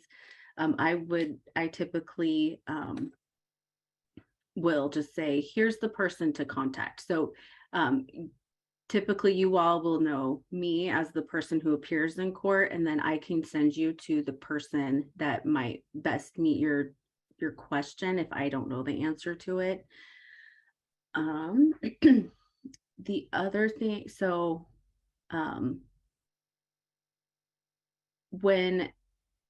sorry, I'm just looking at this. So what does this look like for me as the ICWA attorney is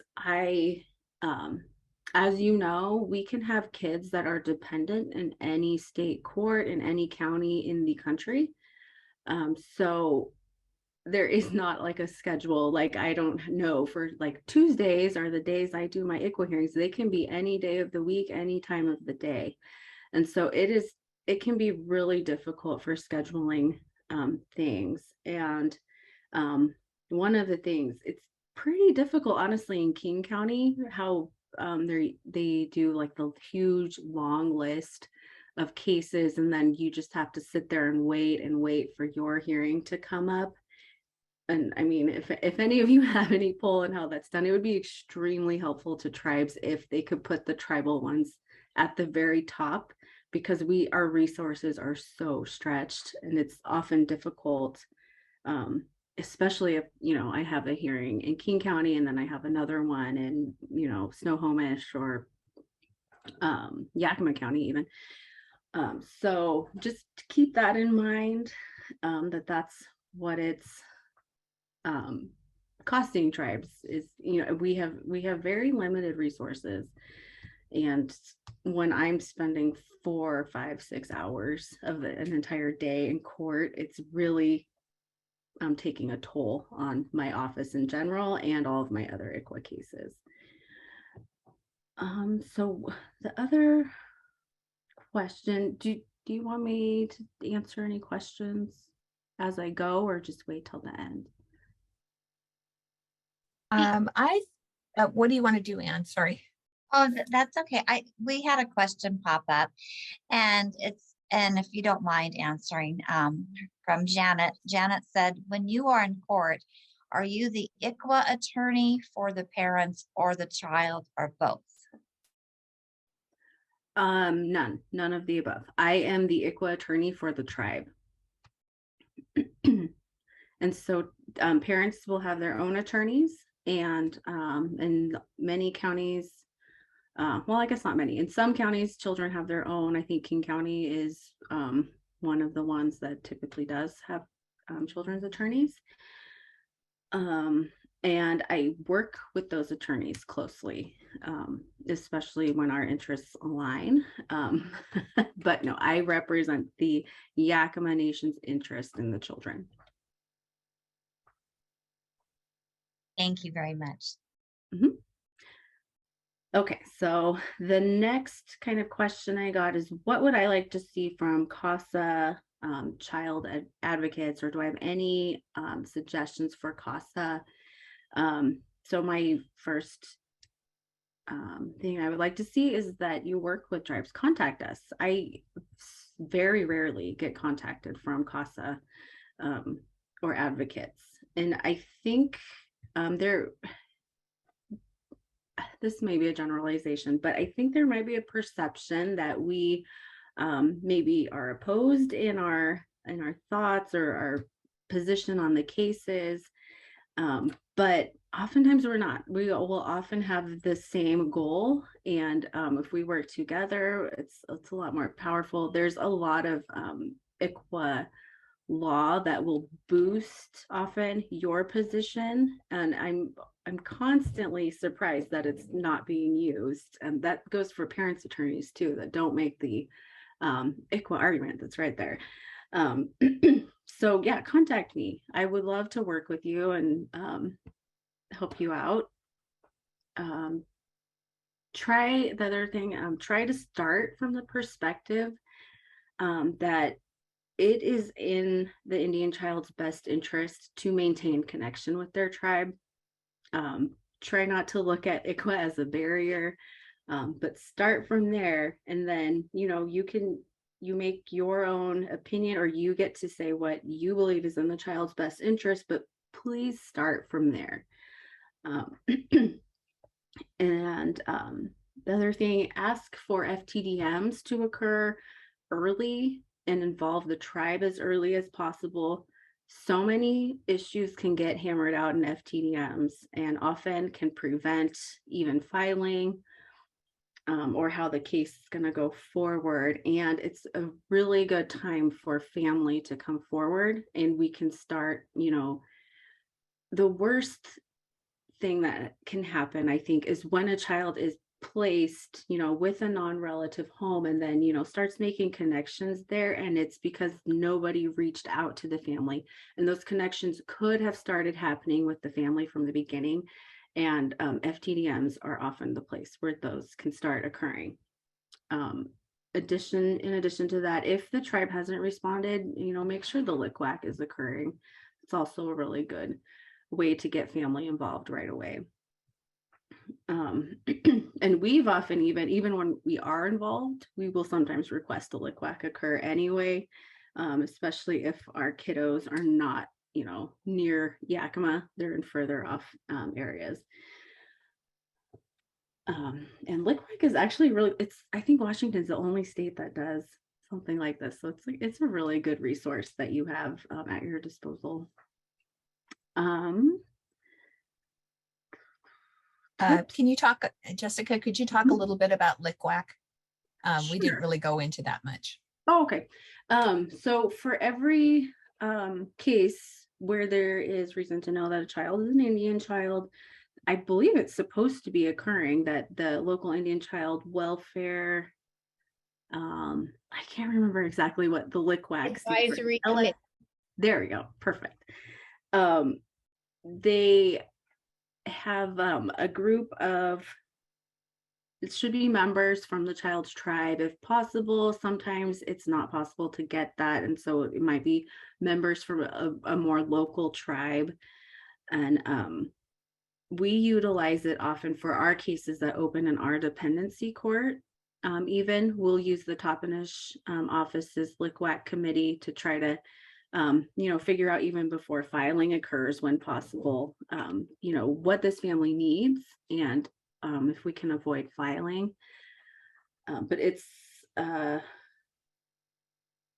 think, a really good opportunity just to, start to understand the child's culture and where they're coming from, and, what could be important.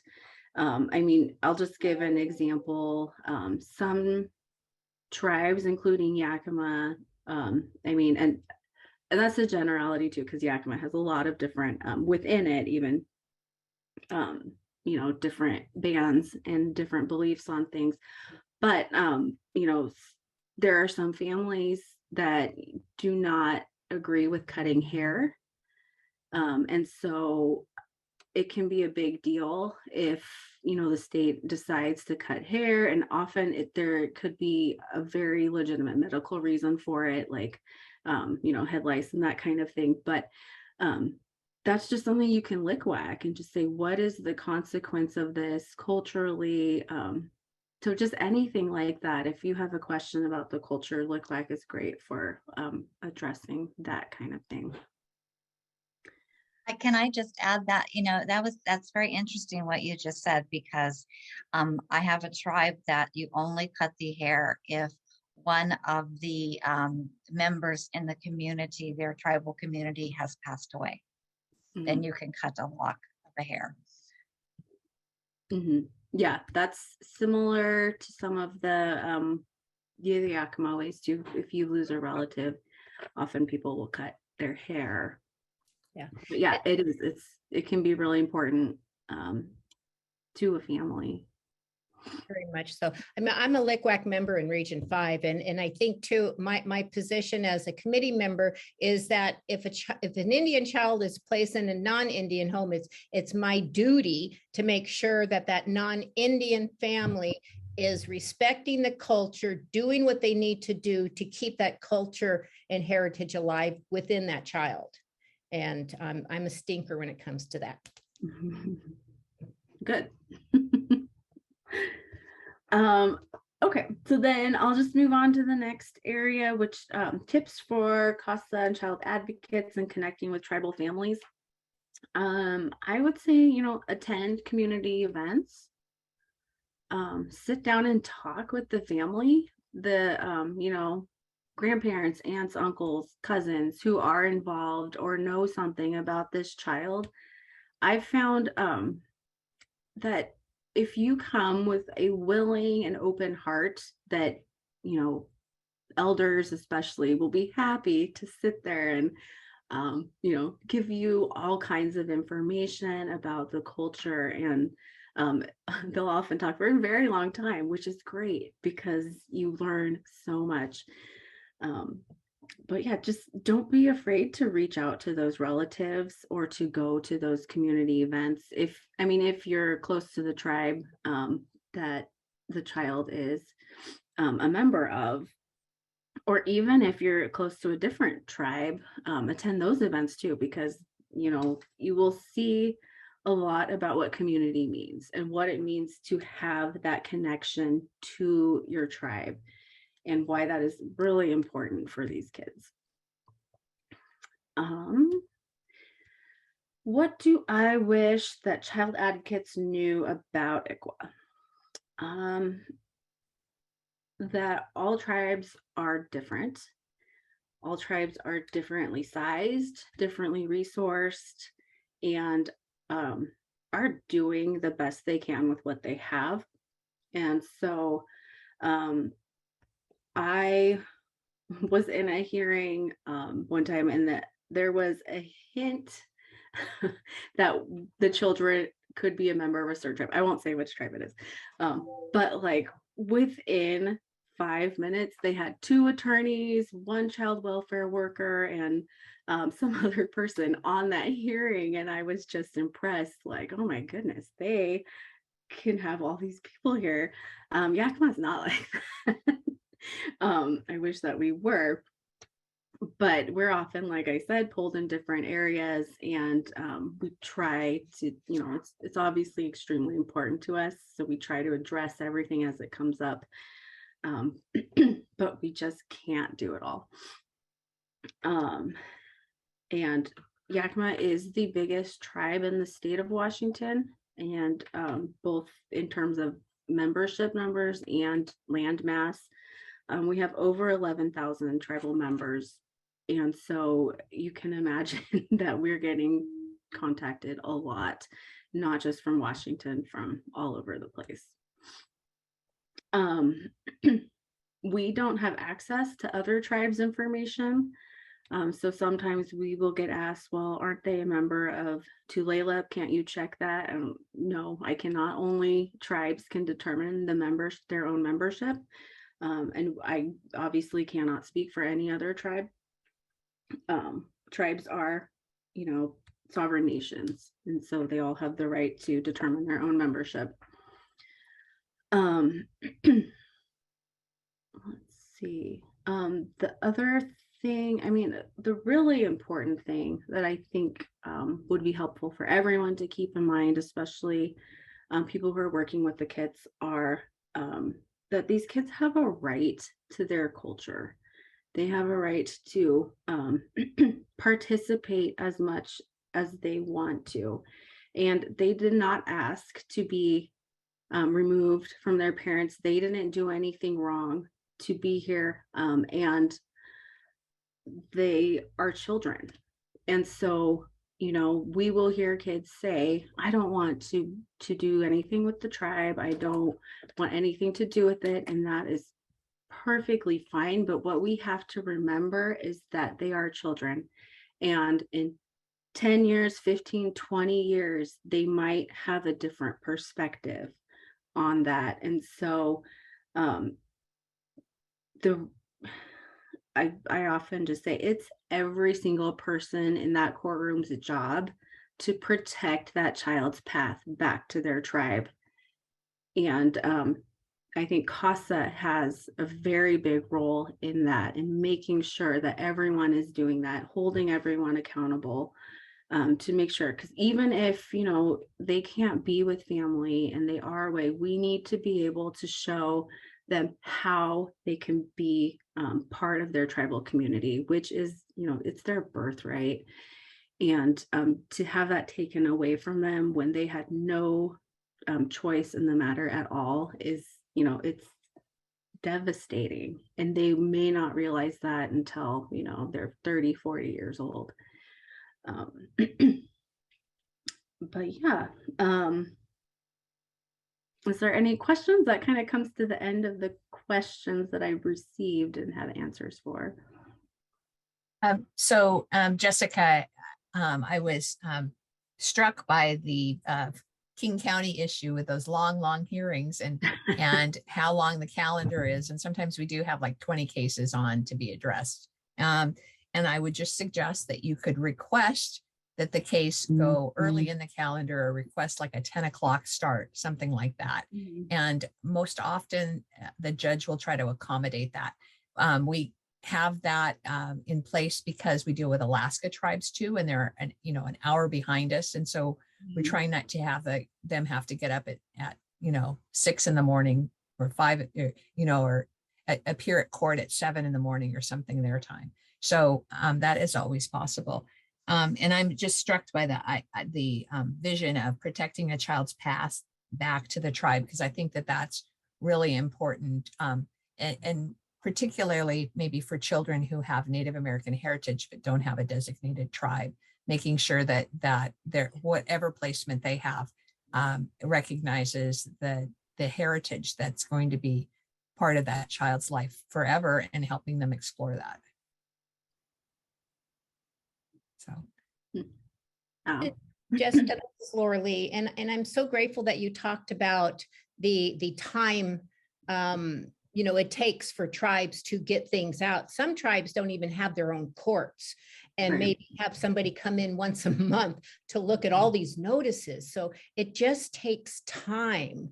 And so I think patience is one of those things that advocates and CASAs need to have, and know that it's not always going to be on the white man's time frame, that linear piece. It's going to take time, but you build that relationship with a person, and you help the social worker make sure that they do what they need to do to keep that child in the forefront, and the family in the forefront of everybody's minds. Absolutely. Yes. So, and in your tribe, I know Willow, she runs the Advocate CASA program, correct? Yep. Yes. So we do have a tribal program within the Yakima Nation.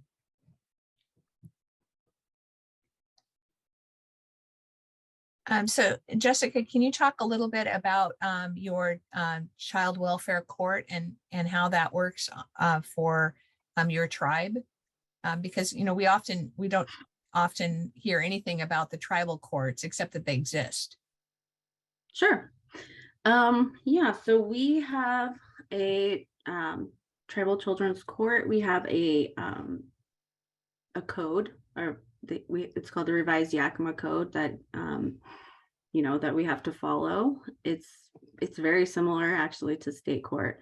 The Yakima Nation does not have its own CPS unit, so we actually do rely on the state of Washington to do all of our CPS work for us, and so we're working very closely all the time with the Toppenish office and even sometimes the Yakima office.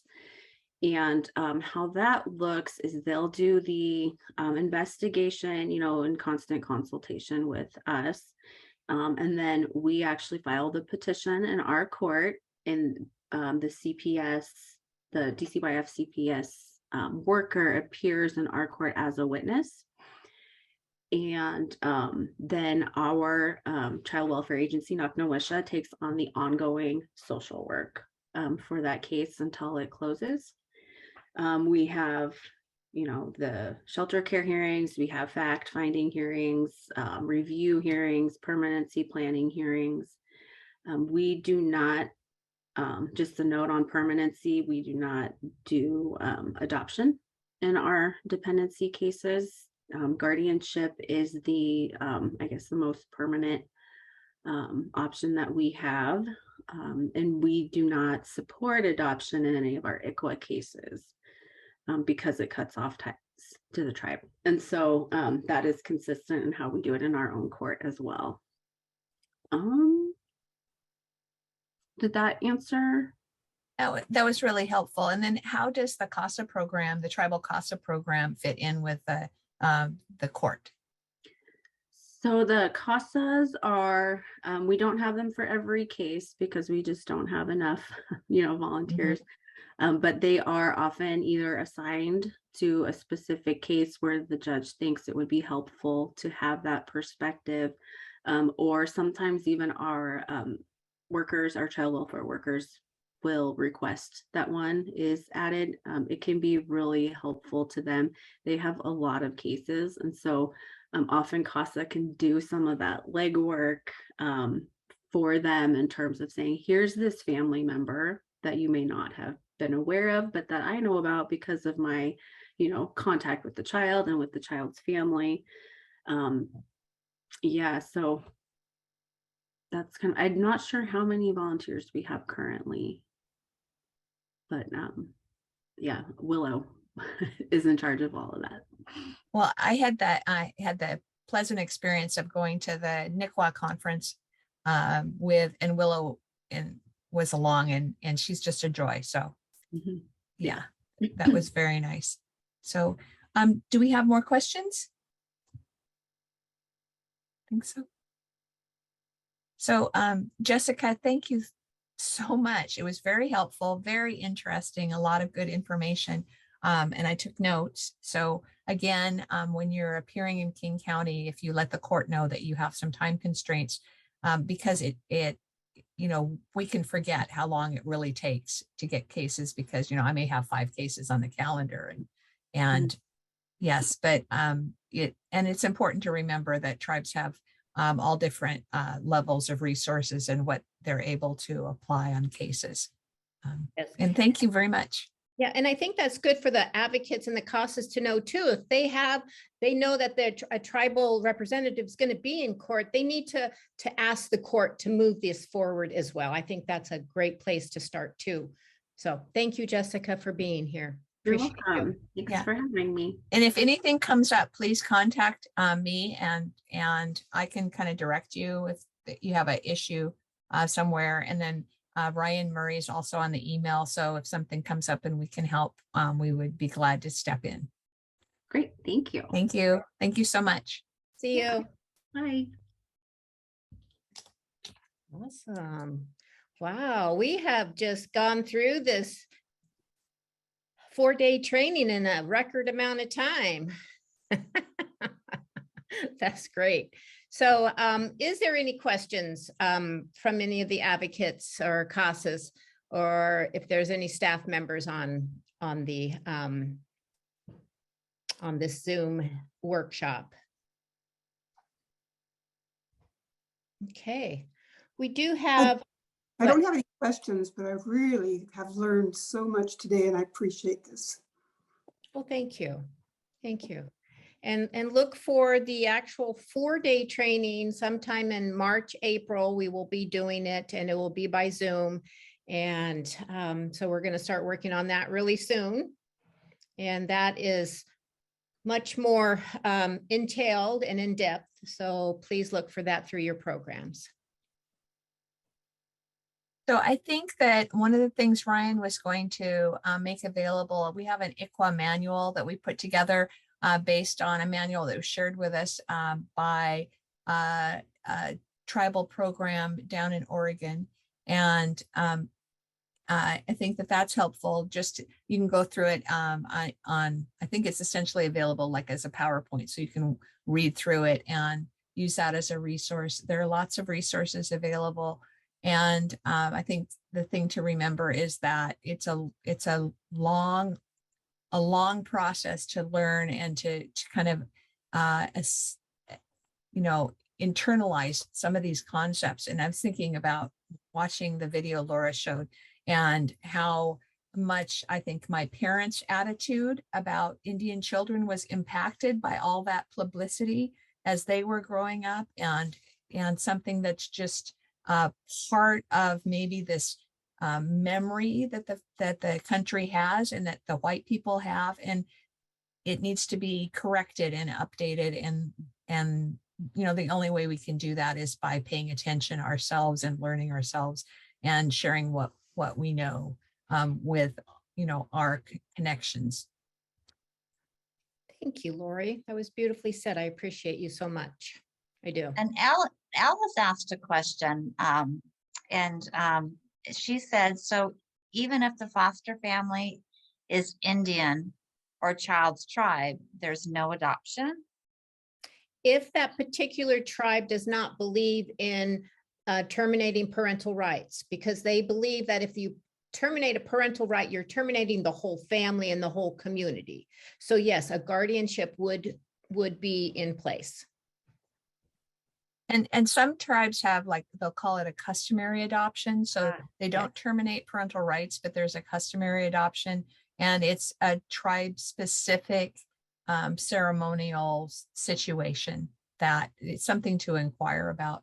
But, you think about what wrongs have been done to tribal communities by well-intentioned white people or not so well-intentioned white people. The idea of terminating parental rights is just anathema. It's wrong. And so coming up with another solution makes so much more sense. And I think that what Jessica was talking about is like talking to the tribe and contacting them and to get a better perspective of what they consider the options. They may totally agree that the child cannot return to the parents, but it's the way that happens that may be the most important. Yes. Yes. And to add to that, and I think maybe you mentioned it, but there are tribes that will allow adoptions, but cultural agreements with tribes will get together and put together a cultural agreement that they want the adoptive family to follow. Good point, Anne. Thank you for bringing that up. That's also a good way. And what tribes are sovereign, so do not be afraid to talk to somebody at the tribe and build that relationship. And I love what Jessica said about, talking with an elder. They have so much knowledge. And if they're talking, we don't interrupt. We sit and listen, because that knowledge is flowing. It's flowing, and it's a beautiful place to be. It is. A couple of interesting sort of recent media. So the Seattle Times has done a lot of articles recently. I mean, maybe one or two a week sometimes, about issues that impact Native American communities or Native American communities, initiatives that they've taken regarding lots of different subjects, whether it's the disgruntled Snoqualmie tribe over the land conservancy and the brouhaha there. It's like, oh my gosh, that's getting a lot of press, to fishing rights, to improving the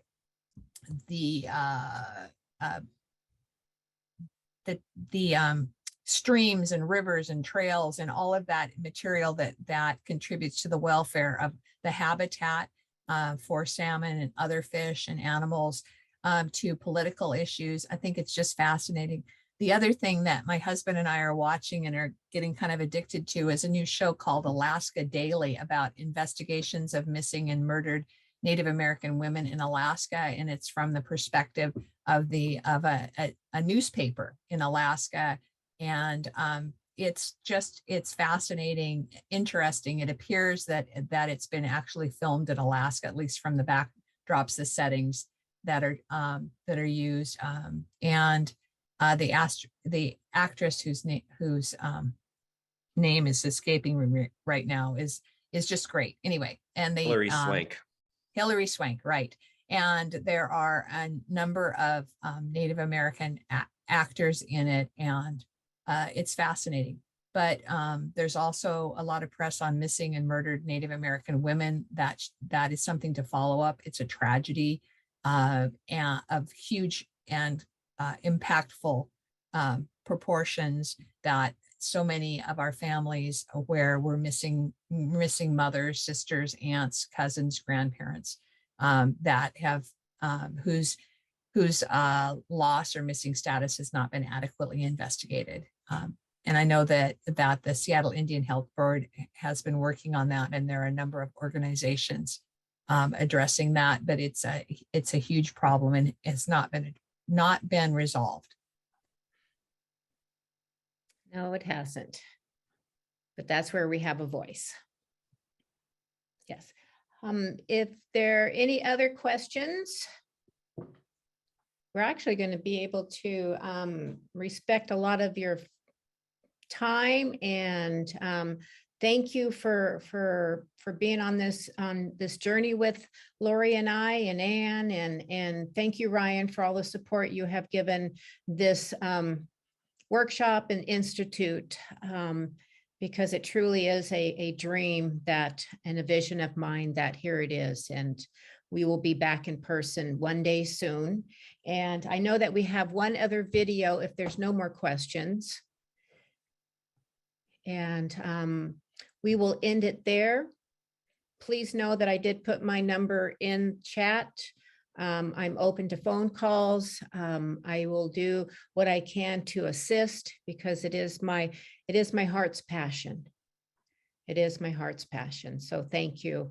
And Ryan, why don't we go ahead and run that beautiful We Shall Remain video. And thank you. Thank you all for being present at this workshop. Thank you, Lori. Thank you, Anne.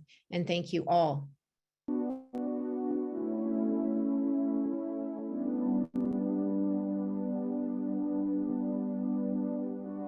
One morning I woke up and I heard my brother crying. He was screaming so loud you thought someone was dying. "Mom, Dad," he screamed, but there was no use trying.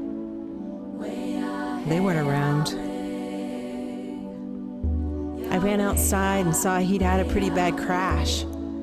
His bike was in the ditch, down his arm a bloody gash. He looked so pitiful, just sitting there in the dirt amongst the trash, crying, "I want Mom and Dad."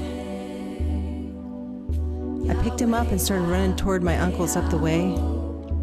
It started raining and got real dark. You could barely tell it was day. My brother cried and asked, "Sister, where's Mom?" I didn't know what to say, when the truth is, I don't know. When my uncle saw us coming, he ran into the yard. He took my brother from me and he held him in his arms. When he saw my face, I could tell he was alarmed. And he said, "What happened? Did you fall too?" "Uncle, I'm so tired of wondering why. Why do they drink? Why do they do drugs? Why do they leave us? Why?" He said, "Sister, it's hard to explain." And I said, "Uncle, try." And then he told this story. Once this land was teepees as far as you can see. The water was clean, the land pristine. We were where we were meant to be. Then strangers came across the sea and brought with them their disease. Our people cried and prayed and sang, but it brought them to their knees.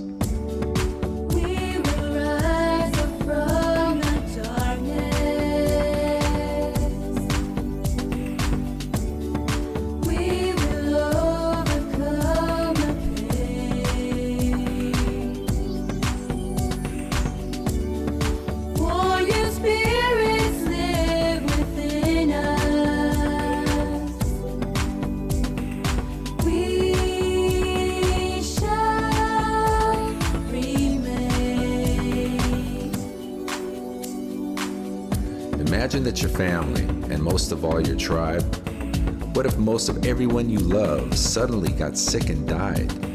And before you even had a chance to bury them and mourn, the strangers came and took away the land where you were born. And you wondered if your parents even cared as they stole you and your brother away, or if they'd been so beaten down they had nothing left to say. And then at school, they cut your hair and beat you if you spoke. The language that Creator gave our people when Earth awoke. We will rise up from the darkness. We will overcome the pain. Warrior spirits live within us. We shall remain. Sister, I'm not trying to tell you that your mom and dad are okay, or that they are not responsible for the choices that they've made. But you see this bloody wound on your little brother's arm. If we don't clean it, it won't heal, and it'll do all kinds of harm. Those deep wounds of our ancestors still bleed within our hearts. When we remember all they've done, that's where the healing starts. So every morning when you wake, you pray this prayer out loud. Creator, help me live in a way that would make my ancestors proud.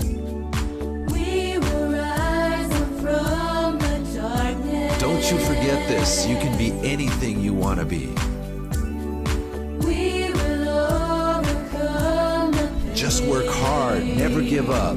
Perseverance is the key.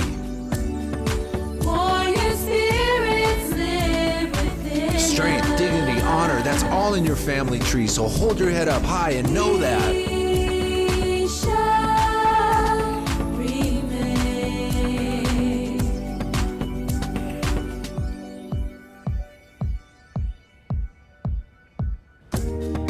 We will rise up from the darkness. Creator, help me live in a way that will make my ancestors proud. We will overcome the pain. Creator, help me live in a way that will make my ancestors proud. Warrior spirits live within us. Creator, help me live in a way that will make my ancestors proud. We shall remain. Little brother, we will rise up from this darkness. Little brother, we will overcome the pain. Remember, warrior spirits live within us. We shall remain.